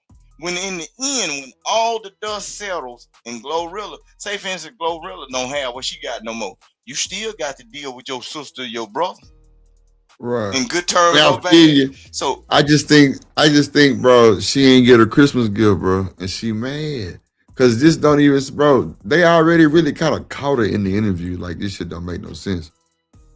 Like her answers ain't even really worth listening to. Because she talking about our struggles. He said, why you think she owe you everything? Cause she on the interview talking about our struggles. So you want some money too. You want a piece of the pie too. Come on, man. That's all it is. She talking about her struggles. You just happen to be there. That's what I'm saying. So basically, she had 10 kids. My mom had 10 kids. Okay, but that's normal. That's no look. This nigga say that's normal. I'm telling you, with certain people, you got to think about how old her mama is. Man, bro. Okay. Some of the people I know, that's normal for them to have from at least 5 to 7. 10 would be the max. If her mama is an old mama, bro, that's normal in the South, bro. Them folk from where they from? Memphis. That's normal. They from Memphis, bro. Okay. Man, don't you know Memphis is full of pimping and slanging cock from can to can, nigga. Shit, y'all remember that story that they put on the internet that it was 3 niggas that impregnated damn near the whole city, bruh. How many kids you think them chicks got? Each by 4 or 5. Yeah.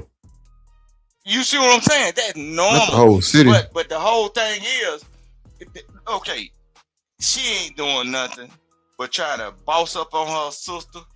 That's what I'm saying. Her sister around a certain age. But look, how many folks that got relatives and family members that stay on the other side of town, and it's hard to deal with them because they know that back in the day, it was somebody that was envious. They decided to go to school, or they decided to hustle.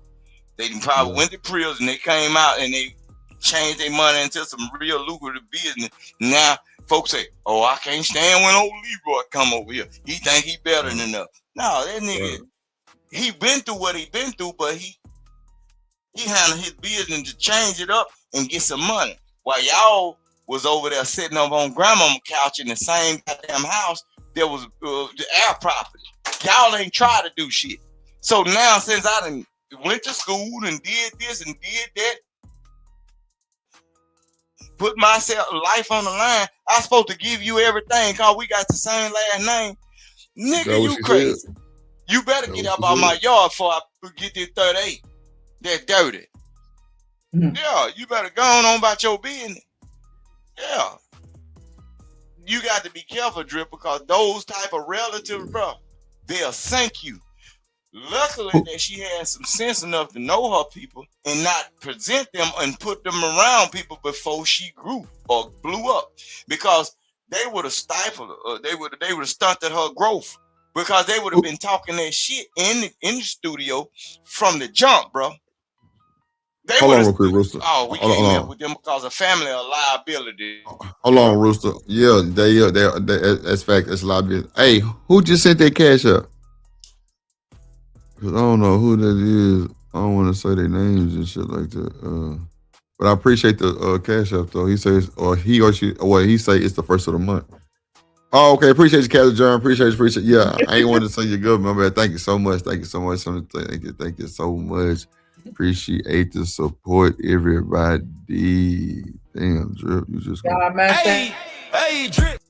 My bad. Go ahead, Shani. Oh no, I was saying y'all make sure y'all match that energy. Go ahead and hit that Cash App. Support the show. Support your interest. Go ahead and make sure y'all subscribe. We on the road to monetization. Let's go. Hey, Drip. Say let go Drip Nation. Money, money, money. Let get it. Don't be surprised if she asks where the cash at. Drip under be cash out. Hit the super chat. I say let go Drip Nation. Hey, money, money, Drip.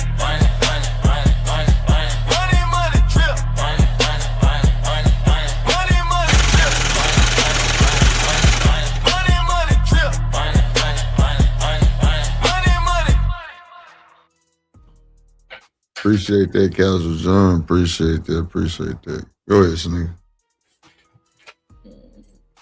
You don't sit here and talk about struggle, sit here and struggle with. It's not one sibling. You got 9 other siblings. She get her money just because she got plenty other in Memphis. She getting money too. I got 2 siblings staying down there in Atlanta with her. That she treat them like housemaids. Y'all keep on painting this picture like she's just a good person, an upright person. She's not. So here's something that Glow pretty publicly did last year when your dad, you said he retired. His time was up, so he retired. And she bought him a brand new Jaguar as a retirement gift, right? And we saw this back in November.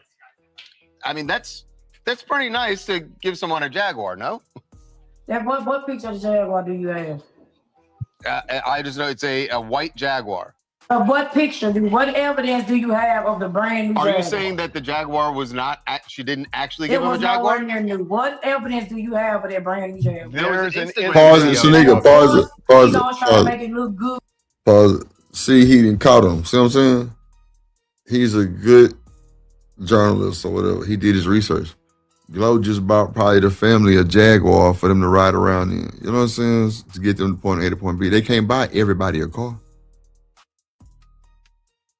She got 10 brothers and sisters.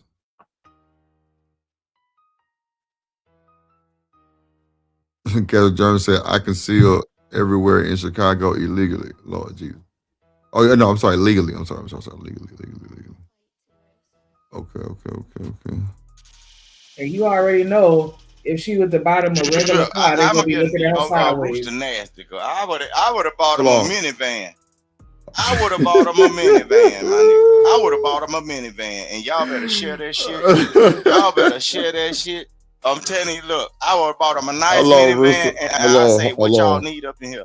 Do you need outlets? Hold on. Because you kind of came in and cut shit out. But nah, that's funny as fuck getting that minivan. Go ahead, shit. No, I was just saying, like, imagine if she would have bought them like a regular car. They would have been looking at her like she was fucking crazy. They don't even. Rooster said a minivan. I already see. Because I'm like, imagine if she would have bought everybody a nice little Honda Civic. You know what I'm saying? Brand new off the lot. They would have still been complaining. Yep, they're ungrateful. Yeah, because they ain't got no Escalade. They ain't got no. And that's why you don't. Yeah. That's why you don't buy nobody nothing. And you look. That's why you don't do it. But look, right. Bro. It's people riding bikes across cities, bro. And then I can't buy you a Honda Civic. Something brand new with new car scent in it. You ain't done nothing but smoke weed.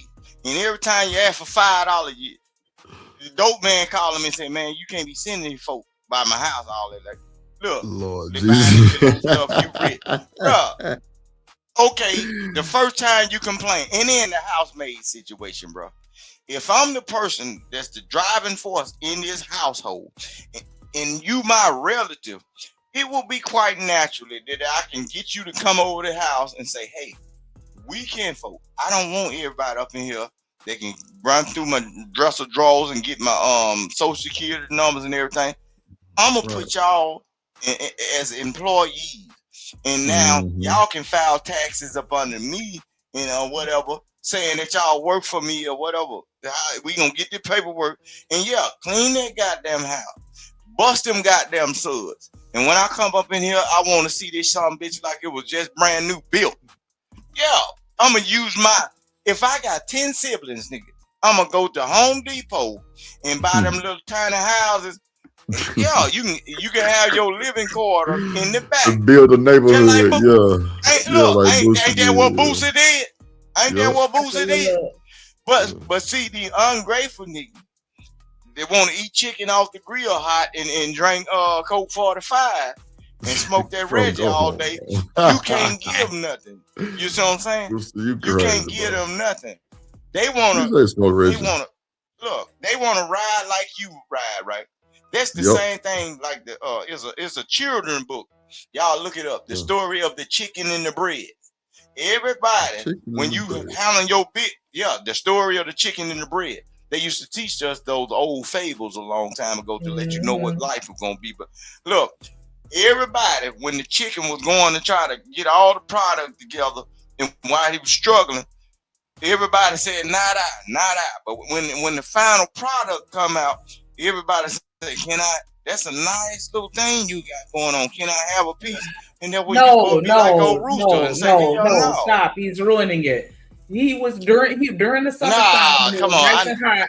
He was out there in that fields, harvesting that weed and picking the eggs and doing everything he needed to do. And they was out there living their best life, YOLO, partying it up, drinking, not thinking about nothing.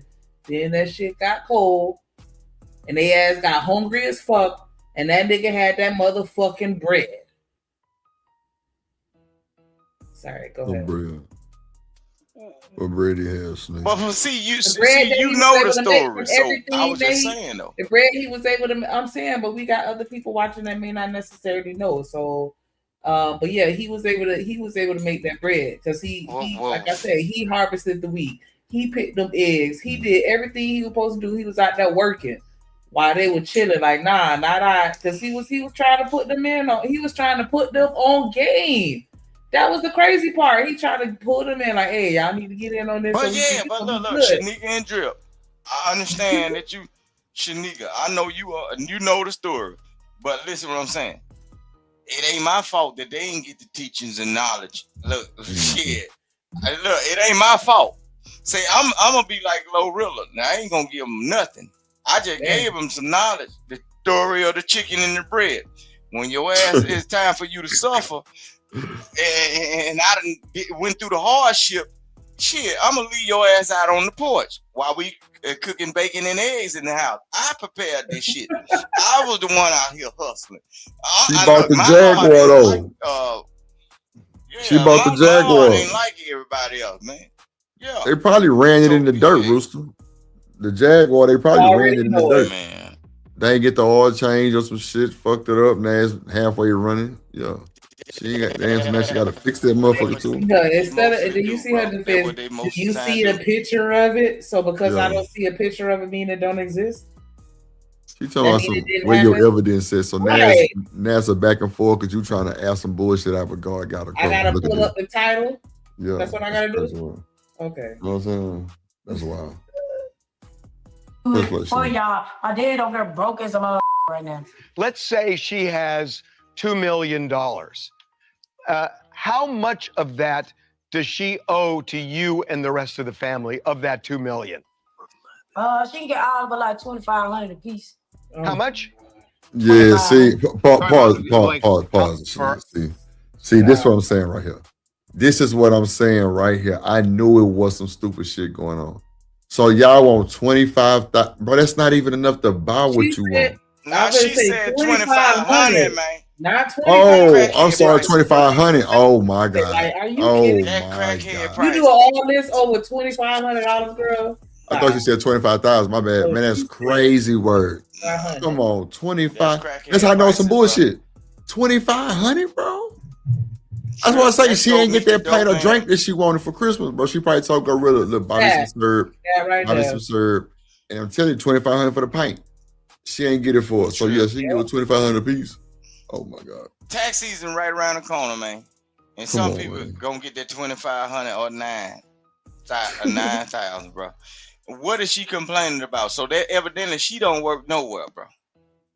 Clearly. She don't work nowhere, bro. You see what I'm She saying? probably trying to hustle. And then probably she said, so you ready to blow your sister up for 2,500? What you finna do? Go to the local car dealership and get one of them what they call it, the Nah, she getaway gonna car get a P. in Memphis. In Memphis, the Infinity is the getaway car in Memphis, bro. And anytime you see the Infinity, I'm telling you, I know this. Now, look, what she finna do is go up in there and get a lemon, bro. A lemon A to B car, and she'll be begging for money, man. That girl is say a stupid. lemon. Old bald head. She finna go right up there, like when you first come out of Mississippi and go into Memphis. She finna go on that side of town, or South Haven, go get her a lemon, the Infinity car, so she can continue to say, my sister Glorilla. Yeah. She gonna get a P, bro. She gonna get a pound of that Reggie. Come on, bro. And she gonna hustle. She don't need no car. I know what you mean. But I was trying to keep it clean. But you said it. Yeah, she gonna get a P. I was trying to keep it clean, but yeah. Man, that's crazy. She said 2,500. Yeah, I'm finna blow myself. So that's why she wasn't introduced into the people, bro. Because the mindset ain't right. If she'll do it for 2,500, bro, she would have stunted her sister growth, bro. In that studio, based on the rappers that come in, bro, she would have stunted Glorilla growth, bro. But think about how dumb this really is on a deeper level. Because if she's saying all she wanted from Glorilla, what the fuck did they pay you at TMZ? Come on, man. They about to make a bag off your dumb ass. What did they pay you if all you want from Glow is 2,500? That's sad, bro. No, what they doing is they using this to see. Look, they using it as a social experiment, bro, to make black folk look stupid as hell. Because I would at least say doing that. I know that, but I would have, if I wasn't to make it sound good because I got a gripe about something, I would have said she should at least throw $1 million in something and made it sound like we were trying to do the right thing, even though we were gonna try to do some street shit and wash the money up. Nigga, just buy the family a laundromat or something. I would have came up with some shit productive. But she said 2,500. Nigga, Man, I done that's sat around bullshit, crackheads. Look, I done sat around crackheads that smoke $2,500 in one fucking night, nigga. I done sat around these motherfuckers and watched these folks smoke this shit up. If they were coming, man, bro. He ain't lying. Yeah, you're right. Smoke this shit up like, and you be like, where they get their money from? For real. But I'm gonna stand back away from it. Yeah. Like, Where they get their money from? It's like, sheesh. An ounce a day. Look, fuck. Man. Crack? Tax time Hell coming yeah, up. they'll smoke that shit. They'll smoke crack. Look, Drip. Tax time coming up. I'm waiting to see one of you crackheads burn up a house, boy. Smoking that dope. Oh, Lord. I'm That's waiting burn to up see. a house. Shit, all right. That nigga say burn up a house. Nigga, he ain't bullshit. No, niggas will burn up the crack house, leaving something lit on my mama. He ain't bullshit. You press play though. He ain't shit. We ain't gonna be too much longer. That's it? Just 2,500 flat, or is that a 2,500 flat? I think she would jump at that. I think if that's all you want, I think Glow might jump at that. But imagine her being on for 4 years and not giving us zero. None at all. What does your mom think about you going public with this whole thing? At the end of the day gotta end. I don't give a What the hell? You already know it's some bullshit when they say. Wait, did she say at the end of the day gotta end? They gotta end. I'm through. So you know it's some bullshit. The mama don't agree with it. Come on, man. You know it's some bullshit. I'm right back. I put her ass out. I be calling my daughter and tell her, look, can I move in? Because I don't know nothing about this help. Shit, no. She finna mess up the whole program for the other goddamn 9 kids. Shit, no. I told hell no. Glorilla, if you $2,500. can hear the drip show, go get your mama and let the rest of them be. Go get your mama. But it'd be hard to pull mama out of them situations because mama don't know nothing but Memphis. But look, just go get your mama and tell her your kid and put a restraining order on all the kids. Shit, and put no trespassing signs up. I tell my mama, look, you can come here and stay, but your kid can't come. Cause I don't know how she done poisoned the rest of them. That's how you do that right there. No, Lord. Hell no, I can't. I cannot. It be your own people. Like, sell you out for $2,500. Like, get the fuck out of here. TMZ gave her $200. If they even gave her that, she probably did the shit for free, just out of spite. Like, I don't know. Child, let me. Oh yeah, these big companies know how to exploit. If you ain't asking for nothing, or if you open your mouth before you get it written on paper about what you supposed to receive, oh, that's just free game. And boy,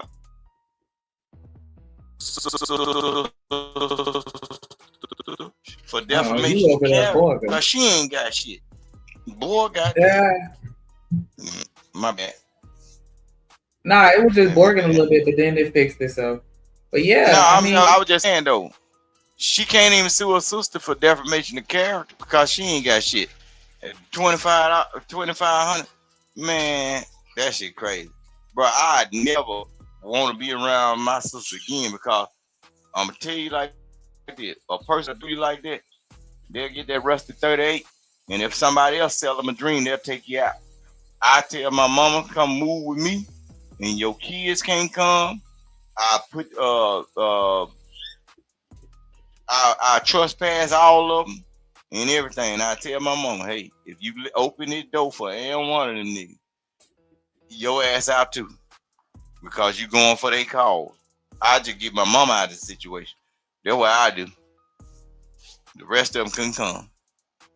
I'm telling you, cause that sister right there, that bald head helps, she done poisoned all the rest of them. I bet she did.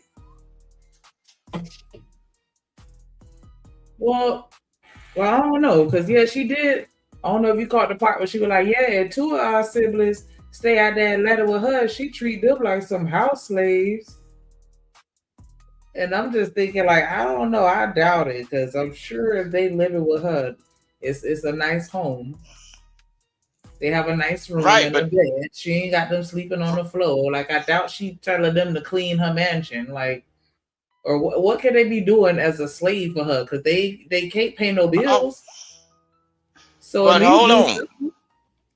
But look. If they out there, if it's two of them that's out there in that house, instead of me hiring other people, they ass better get up. My brothers and sisters better get up and do some work. Clean up behind yourself and me too. And that's what I was just saying. Look, instead of hiring outside people, if you got two bodies, two people, bro, you can get your two siblings and do the paperwork and put them under you like they are employees, and you can keep that money in the family. They'll be able to file taxes and everything and whatever. You know what I'm saying? And I would go to the extent of saying, hey, get me one of them old people to say, y'all running a cleaning business, and both of y'all are funding each other, and y'all working at my house. Shit, y'all can run that cleaning business, and now y'all can get cars and trucks and shit, whatever for y'all business up under y'all business name. And that'll be what? Black folk. I don't know what's wrong with these color folks. Shit. I don't know. I put my I feel like if I were to, be in a position where I could afford to take care of my family the way that they looking at Glorilla like that, like, I still don't think that you're obligated, or I still don't feel like I would be obligated to do a fucking thing. I feel like that's her money. and she do what the fuck she want to do with it. If she want to retire her money, then that's great, and I would see that as a good thing. But if she choose not to, then like you're saying, like I would want to understand why. Like I would be curious maybe for a second, like damn, or not even really curious. I'd probably just be like, it's a reason why she not doing that. Because most people take care of the people that take care of them. Shanika, that bald head sister, that'll be the one that have a shack at the edge of the house. And she'll just only be allowed to do yard work. She can't come up in the house, make no cooking or nothing. I say, I'll help you. What you gonna have to do is, she gonna have to come up with a yard service plan. I help her, get somebody to help her with the documents and everything. You work for me, you stay at the edge of the goddamn, however many acres of land, she'll be at the corner of the land. She ain't got no key to the main house or nothing. But you ain't gonna sit up in there and not do nothing. You see what I'm saying? She don't want to do nothing, because if she was good with her sister would have moved her in. So evidently the two that's down there with her was the ones that she close to. You know what I'm saying? Just think about it. 10 kids. If that woman got 10 kids, man, some of them kids is even distant. They distant from each other or too old to like. They done jumped up and got out of the house and everything. They ain't come back and just really deal with the younger sibling. So I can understand that with 10 kids, bro. That woman got to be like 70, 60 or 70. Well, I can say 70 some years old. She that bald head one don't want to do shit. She just want to hand out. Probably the youngest. Man, she just want to hand out. Girl, you full right. If you have all those tattoos on your face, you ain't never had no job. That's what I'm saying. She ain't young in the mind though. She ain't young in the mind. She outside thugging, man. They caught her ass off guard when they said, well, how much would you expect her to pay? And she just pulled the number out her ass, but that was the wrong number. Mm-hmm. That was the wrong number. You can tell she ain't go to public school for a long time, because you supposed to came with some astronomical shit. Even if you playing the game, you supposed to say shit, 50,000, 100,000 or something. My name was mentioned in your story. Yeah, she was supposed to come with some major numbers to where you feel like you was hurt behind what she did, because I would have said talking about our struggle. What you talking about? I'm talking about half of 500,000. Yeah, quick. I think my phone finna go out. I'm gonna hit this charge. I'm gonna see what it's gonna do. Okay. I bet Truth gonna be happy. Hush. But he gonna be smiling, smiling from ear to ear. Hold on. This last little video, I just wanted to play at least a portion of it, because we definitely not gonna play the whole thing. But it's this girl calling out Natalie Nunn over, you know what I'm saying, pretty much having us on TV looking dumb as hell. And Natalie's defending it. And you threw fair use for the juice. What I think Baddies is about, what I think is a bad representation of Black women, and how Black women are seen. I think it perpetuates stereotypes of Black women, that we're loud, that we're aggressive, that we can't use our words. Yeah. I don't know how nobody thinks like me. Like, everybody should think like me. Yes. What do you mean? Who's gonna check where me? does morals come in then? Morally, for me, I would feel like I am continuously perpetuating negative stereotypes of Black women. I don't want anything to do with it. But people already act like that. So, yeah, but you're not. But you're now making it on a wider scale. No, so and that's not true, because people are gonna act. I'm not your role model. Yeah, but you're just watching me on TV. I'm just going to work. Interesting. Is she just living her life and we just happen to be watching, or maybe she don't need to make a bag profiting off of us acting like a bunch of degenerates? How can we not say that her making those shows and contributing to it in whatever form, because I don't know if she's the producer or whatever her title or role is, like, we can't sit here and pretend like this shit isn't influencing the culture in any way. Like you not putting a battery in nobody backpack by playing shit like this, because young girls are gonna see this and think that, that's cool, or that's how they gonna want to act too. When maybe if they didn't have access to see that so much, I don't know. But then at the same time, like she's saying, like this is who people are in real life, so I don't know. Drop your comments. Talk to me. Like for me, I mean, I've been in this lane for 17 years. Bad Girls Club was 17 years ago for me. Do you ever feel bad? Not like do you about what?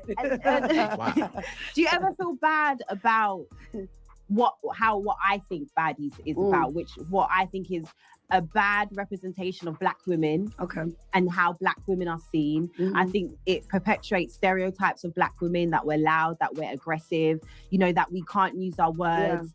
So do you ever feel guilty, especially like in places, I guess in like America, where Black people are still seen, even here as well, like they look at us, or probably that's why, to be honest with you, the kicking off the shoe thing, it's more to do with probably how you look than, you're not allowed your shoes off in the restaurant, because it's we have all that undertone racism here still, like, you look like you shouldn't be here, so now I'm going to make you feel like, all that kind of stuff.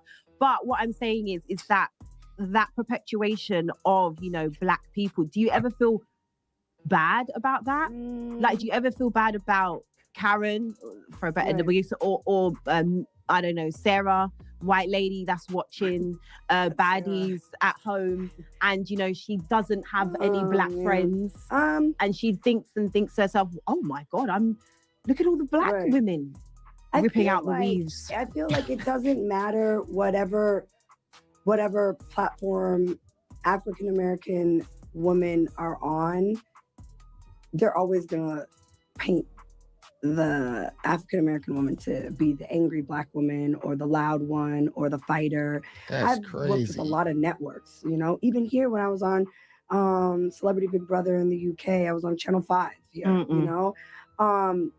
it doesn't. If you're not fighting, they're not going to paint you to be a fighter. If you're not disrespectful, they're not going to paint you to be disrespectful. This woman has no form of shame, disgrace. She doesn't feel it in her bone because she's making so much money. So for her, she just feel like she's living her life. She feel like she's the entrepreneur that made it out and figured something out to make money off of.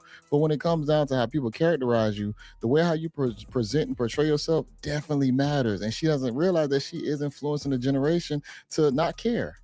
Matters. That's a whole fact, though. Like what was it? Like what was you saying? While American people have poisoned the women's minds of the UK also, because they damn sure be active like African Americans. They talk all that shit, but it's like you dress like us, you act like us, use our phrases, all that shit though. But whatever. We don't got no culture. But like, we can't sit here and act like this shit don't matter, and then to be like, oh well, you know what I'm saying? Like you said, the way that you present yourself, that's they're taking footage of you. That was you throwing hands. They're not creating deep fakes and putting your face on somebody else's body. No, that was you fighting. Like, it's only but so much editing they could do. Because I remember, who was it? It was somebody from, I think it was Real Housewives of Atlanta. And she was like, what you got to do, she was telling the trick.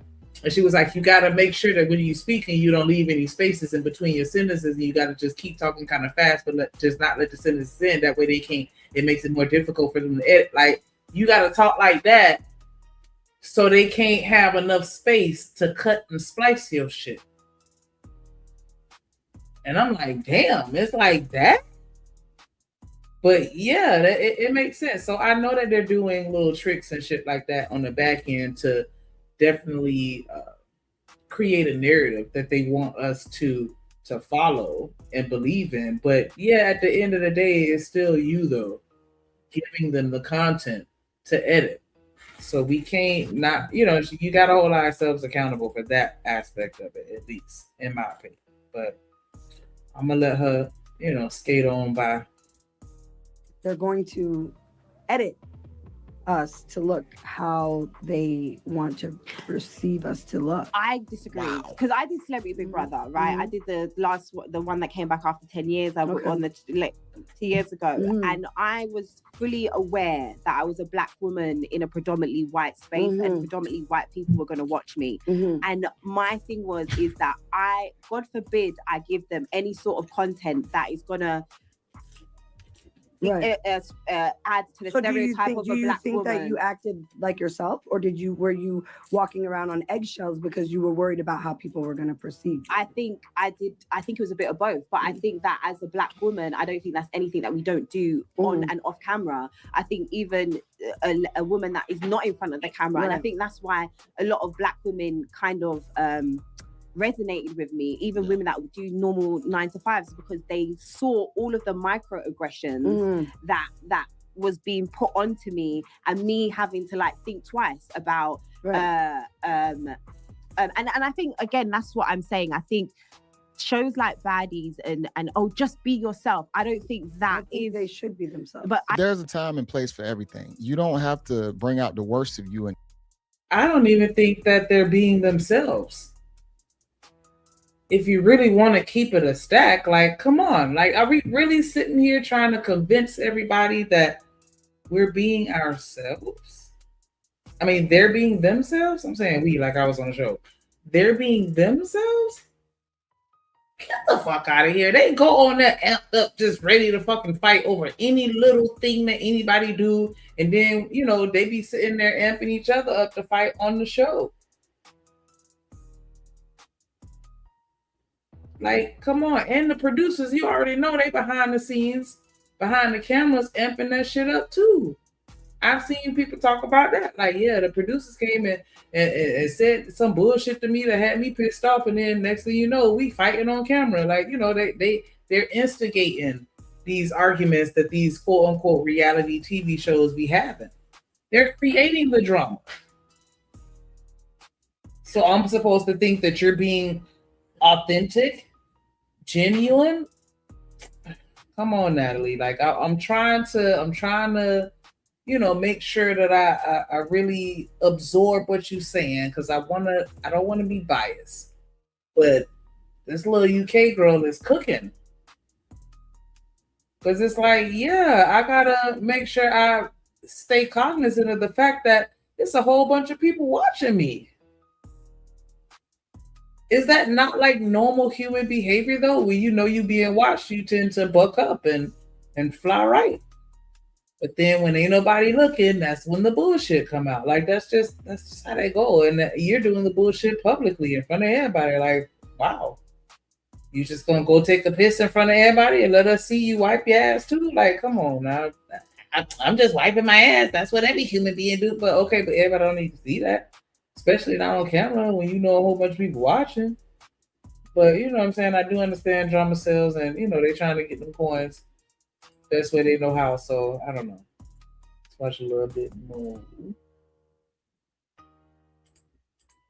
I should have had it playing while Buddy was talking. Away from. She mentioned just a second ago to where she felt like she didn't have to be herself, or she pretended to be another persona. You're gonna have many personas. Natalie looking at this girl right now like she want to beat her up. That's problematic. You don't have to act on all of the negative attributes of yourself in every setting. It's okay to say, you know what, I can turn the other cheek, I can walk away, I can use my words to defend myself instead of going straight to fisticuffs, because then now somebody probably going to jail or the hospital. I don't think that is real to the real world. A black woman in her office job 9 to 5 does not get to talk back to her boss. Yeah, it's just not going to work. She's going to get fired. But then there's certain things that they see on TV. It's I'm allowed to be myself, and it's it may be in a predominantly black world where people get us. I get why you're gonna get annoyed with me or give me a little bit of that, but the other woman doesn't. So but I think people should be authentically themselves. So whether the cameras are up or not, it just doesn't matter. People are gonna love you. They're gonna love to hate you. But as long as they're still watching and you're being who you are, it shouldn't matter. As long as they're still watching, I'm okay with people being who they're supposed to be, but we still. My thing is, I don't know. It's she's just looking a little shifty to me, and maybe I'm just reaching, but it's Why you gotta look down as you saying the bullshit, and then when you done, look back up at her like, nah, look at her. Why you talking to her? Like, I don't know. I'm a big proponent of looking people in their eye, and I try not to do it too much because I know that it does make some people feel uncomfortable or whatever. But nah, look at me when you talking to me. The fuck? Like, I've been on TV for 17 years. The majority of my work has been reality television. So the only thing that can be tricky is the editing, however they edit things and when they cut things out, and they can, clip and paste things certain ways. But the truth is, as long as you're just always being yourself, like, now I don't give a if you like me or not. That's just They can't edit you beating somebody ass. If you beating somebody ass, you definitely doing it. it should be across the board. I think you get that privilege because you are a boss and you are. That's not true though, because when I first came on Bad Girls Club, as in you're not working in a corporate world. So the idea of you just getting to be fearlessly yourself, I think people know. So even after the show's done, I have to still like go to work. It's not always the cameras. It's not always. So you have to just be able to adapt in the environment. So if I'm on Baddies right now and I'm just talking, I'm gonna pop my back. I'm not gonna come here to your show, and if I don't agree with something with whatever you're saying, start popping my shit. It's like you almost have to turn it on and off in any type of environment you are. So if a girl clocks in at her 9 to 5, no, you're not gonna do whatever you're gonna do when you clock out and it's baddie shot o'clock at the bar after work with your friends.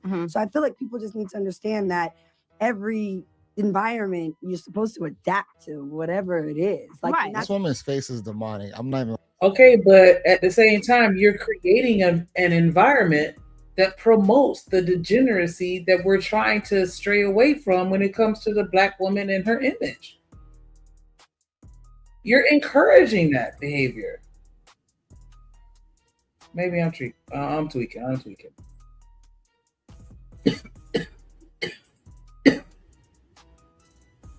Oh, casual turn. Oh, wait, hold on. I'm sorry. I wasn't even looking at the comments. I'm on this other screen because downloader, blah blah blah. But if she from the UK, she's always been walking in a predominantly white situation. LOL. What's she trying to sell? Casual Journal said, facts. To hell with people making people. Oh, excuse me. Let me act like I can read. Facts. To hell with making people feel uncomfortable. Walking on eggshells is not a healthy way of living. I don't think it's necessarily walking on eggshells, though, right? Like, I think it's just, because what she's saying at the core is correct. You are going to adapt to your environment. The person that I am at work is still me, but it's a different version of me because I am being more cognizant of certain things that I say and do because of the people that are around me. It's on a professional level, as opposed to when I'm hanging out with my friends. Even the way that I speak, I cuss way more, outside of work than I would at work. I have slipped a few cuss words in. We got some lighthearted cussing that we do at work, but not like no serious hardcore cussing. One time it came out of me, but I was frustrated and I apologized immediately afterwards. Like, I'm so sorry. Like, don't fire me type shit. But like, you know what I'm saying? So I get what she's saying. You're gonna be different in different places, and it's still you. It's still authentically me, even though you're getting a different version of me. But I'm not going to sit here and allow myself to just go too far. Even like with this YouTube shit, like, I'm not finna just do any and everything and say any and everything while I'm up here on this panel, knowing that somebody could clip it up and have people be trying to look you up and get you fired and all that other bullshit. Like, nah, I don't got time for that. I really don't. You know what I'm saying? So it's certain, ways that I'm gonna govern myself, and it's not me trying to walk on eggshells and not be who I authentically am. It's just me, making sure not to put myself in a position that's unnecessarily, I don't know why I can't think of the word that I'm thinking of, but something that just causes drama or strife or just any unnecessary problems in my life. I don't know. You get what the fuck I'm trying to say. Fuck it. Everything acting like a baddie and a psycho ass. that's ready to slap everyone because the lady didn't hurry up at the bar with your drink or whatever it is. Like, see, Casual Germ, I feel like I totally get it. I totally get where you coming from because I've always been that person at work that had that moxie. Like I'm gonna, and that's who I am outside of work too. Like I'm the person that's gonna say out loud what I'm thinking, and what everybody else is thinking, but just they have the tact to not say it, you know. But me, nah, I'm gonna go ahead and say it and let you know. And so they used to get mad at me at my job. Oh yeah, they used to get mad at me because I'm gonna go ahead and let you know, like I have boundaries too. Because I told them like the same way you have expectations of me, I have expectations of you, and I'm gonna hold you to a standard. You motherfucking right. Respectfully. you know, you should be able to conduct yourself. No, but you are portraying that women should do that. If they're getting disrespected, they can jump off the hinges. See, you can't put some type of discernment on it to say you should use it now and then use it later. You're teaching women to jump off the rails, go off the hinges off of any little disagreement or any altercation. That's what you're promoting. So now don't try. So do y'all think that, you know, what you think about what he just said? I totally agree with that. Like you're creating a pattern where it's like when you pissed off or you mad, then go ahead and just squabble up. And it's like, yeah, I get it. Cause you know, I've had my moments where I felt like, yeah, me squabbling up definitely made me feel better. You know, people like, what did they make you feel better now? Does violence really solve the problem? The fuck it does, yes. But I don't think we should be encouraging that. I don't think we should be encouraging that type of behavior because I definitely feel like it is degenerate, and I am a degenerate for you know, participating. But yeah, I feel like I've evolved, and I feel like we need to definitely encourage one another to figure out a better way.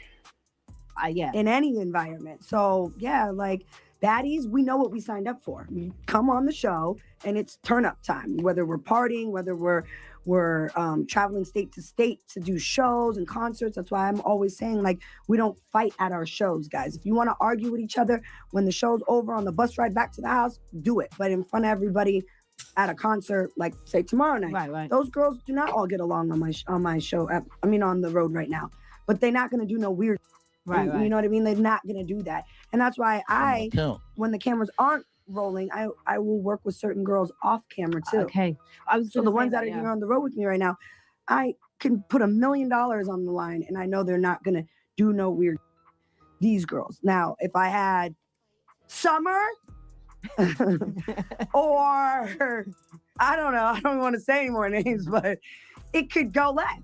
Do you feel like you gotta, because obviously, like you said, you've been doing this for 17 years. You're a businesswoman, but even talking to you, I can see there's a level of empathy you have. There's a level, like when you walked into the room, there was like, I think that's what I was saying earlier about the environment of the US compared to the environment. Don't get me wrong, there's bad places in the UK, but I think we have a lot more aid here. We have a lot more, you know, we got free healthcare. We've got free schooling, all of this stuff. You know what I mean? You can. I'm not saying it's a bed of roses, but I know. I remember watching a documentary about Mary J. Blige, and she was just talking about growing up in New York and where she was from, and how she just wasn't. She didn't smile. Like it was a weakness. They don't talk about Mary J. Blige being from my hometown, Savannah, and.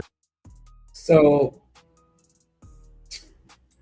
when I was looking at this comment, Lucy said, I'm not trying to run for any government offices, so I pretty much say anything that I feel will make their hair stand up on the back of anyone's neck.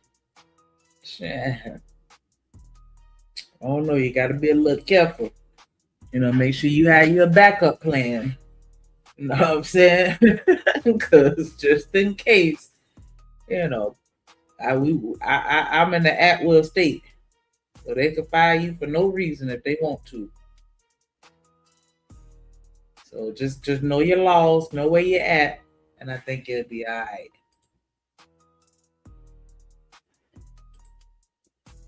Oh, shit. Oh, see. And the ad is skipped. There you go. smiling was a weakness, so she just walked around all the time with a hard face because you didn't do that. Right. And I was thinking about just the difference, and I think I have a lot more grace for the American ladies because, like you said, they're a product of their environment, and I think sometimes for them this is the only way out. Right. Whereas for me, when I'm spoken about, like when they're doing the Baddies UK over here, I don't think that fighting is the only way out. For the UK girlies. That's how I feel about it. I do. That's interesting. I haven't really, I think, so what I got from being in the UK when I did Big Brother was a lot of the UK is very tapped in with the American like culture and the celebrity lifestyle, but I don't know too much about like the UK. All I know is that the UK can be a little bit more, like you said, it might be a little bit more strict, but it's a very mesh culture. I'm not gonna lie. A lot of the UK people, they definitely follow the US culture to the T, just being honest. The music, the styles, the trends, the whole nine. So we can't say that the UK is too far removed from the US because it's very similar. Word you use, reserved, yeah. So that's what I get from it. So maybe you're right. Maybe they don't have no business acting the way they're acting, and maybe there's no excuse for it. I mean, I know that the baddies that are on Baddies, like that's really who these girls really be getting it popping. So like, they be. So then is it like I get calls from jail in the middle of the night every week. No shame. From somebody on my show. So is it bail bonds? I'm Natalie the bails bondman. That's bailing these out left and right. So if I was to be like look at it and say, okay, no matter what I feel about it, you are helping these ladies that have come from a bad environment and you're giving them some sort of. You're just trying to figure out a reason to like the fact that I get it. No, because that's true though. But this is I do agree with that. 10 years ago, I would have sat here and I would have just kept going to but get I the agree. thing. No, I so agree for me, with what it's you're like saying. I'm trying to find. Okay, I do maybe. agree with that part. Now, You got a little tense. You're talking over each other. I have changed each and every single one of these girls' lives, and at what cost? Like, yes, some of them were former dancers, exotic dancers. They'd never been back to the strip club, and most of them didn't like it when they were there. So, Baddies to them is more opportunity, and they've made way more money than whatever they could have been doing before that. Some of them were trapping, selling weed. I don't know, they say it on the show, living in the projects. So my girls they're all making a lot of money. So should we excuse it because they're making a whole bunch of money, quote unquote?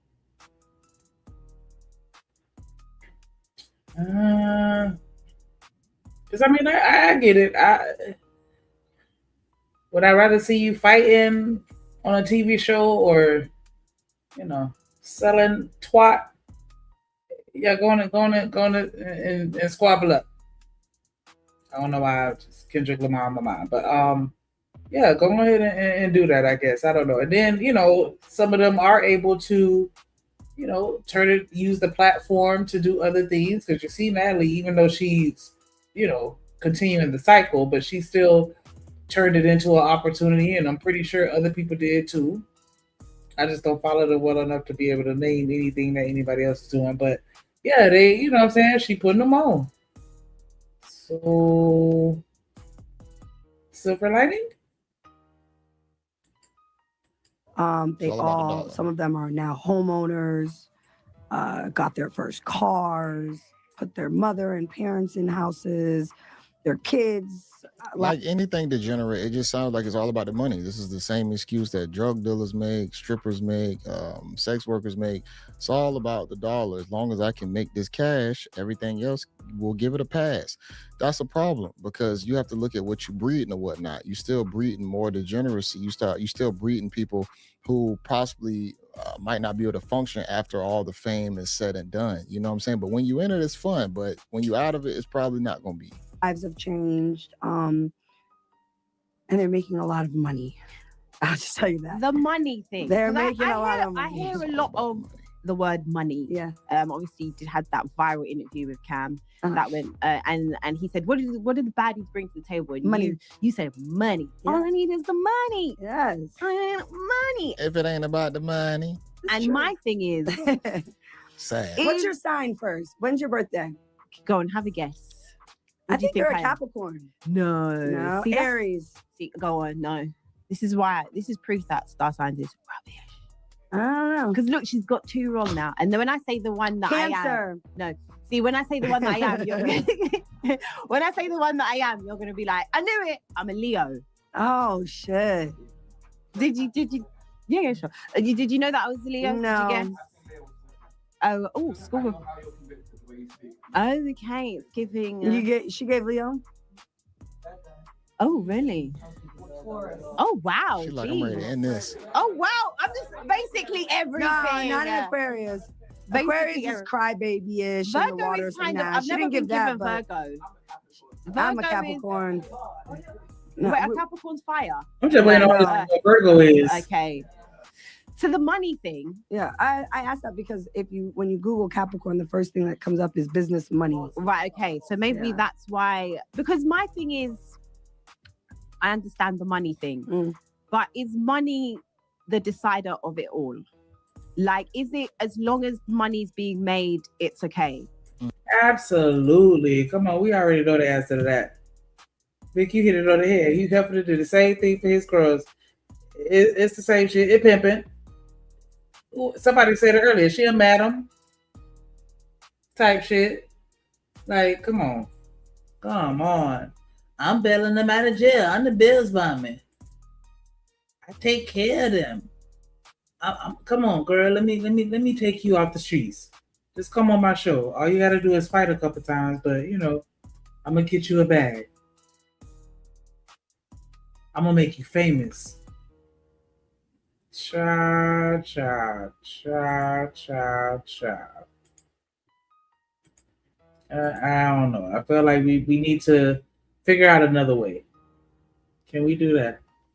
Can we figure out another way to make the money? That's all I'm saying. But I mean, it is what it is. They buying houses for they peoples and getting their first car, even though she got to bail them out of jail every couple weeks. I don't know. I don't know. But we're gonna go ahead and wrap it up. We done been on here about 4 hours. It's past my bedtime. And I don't know where Drip is at. Drip is on the beat. $ Drip on the beat. If you want to show some last minute support, always appreciate that. Sure, we're going to definitely send much love out to everybody that came through and rocked with us, everybody that hit the panel, everybody that engaged in the comments, everybody that hit the like button and subscribe, everybody that watched from the clouds. Definitely appreciate everybody on the YouTube side, X, Twitch, Kick, all that good shit. Shout out to all the moderators in the building. Look at Kojak. Yes, coming through as he always do. Yes, appreciate all y'all for showing up and showing out like y'all always do. Great conversation. Sicka, Anton Daniels at 5150 for sure. But it's gonna be some new shit that pop up. Shout out to everybody that rocked with us to the end. Shout out to Dan George in the building, Rooster, Kojak, who else? Casual Germ. Shout out to BJ Trust, Living Humbly in the building. Wody pulled up on us. Hey, I'm still beefing with you, but I'm gonna get over it. I'm gonna get over it one day. I promise I'm gonna get over it. Just not today. Shout out to Truth pulling up on us. Shout out to Shawanda. I remember. Everybody in Drip Nation Hood serving us for sure. Great conversation like always. Green BL, Cynical. Shout out to everybody. I think I called it. I made it to the top. But if I ain't call your name, put it on my head and not my heart.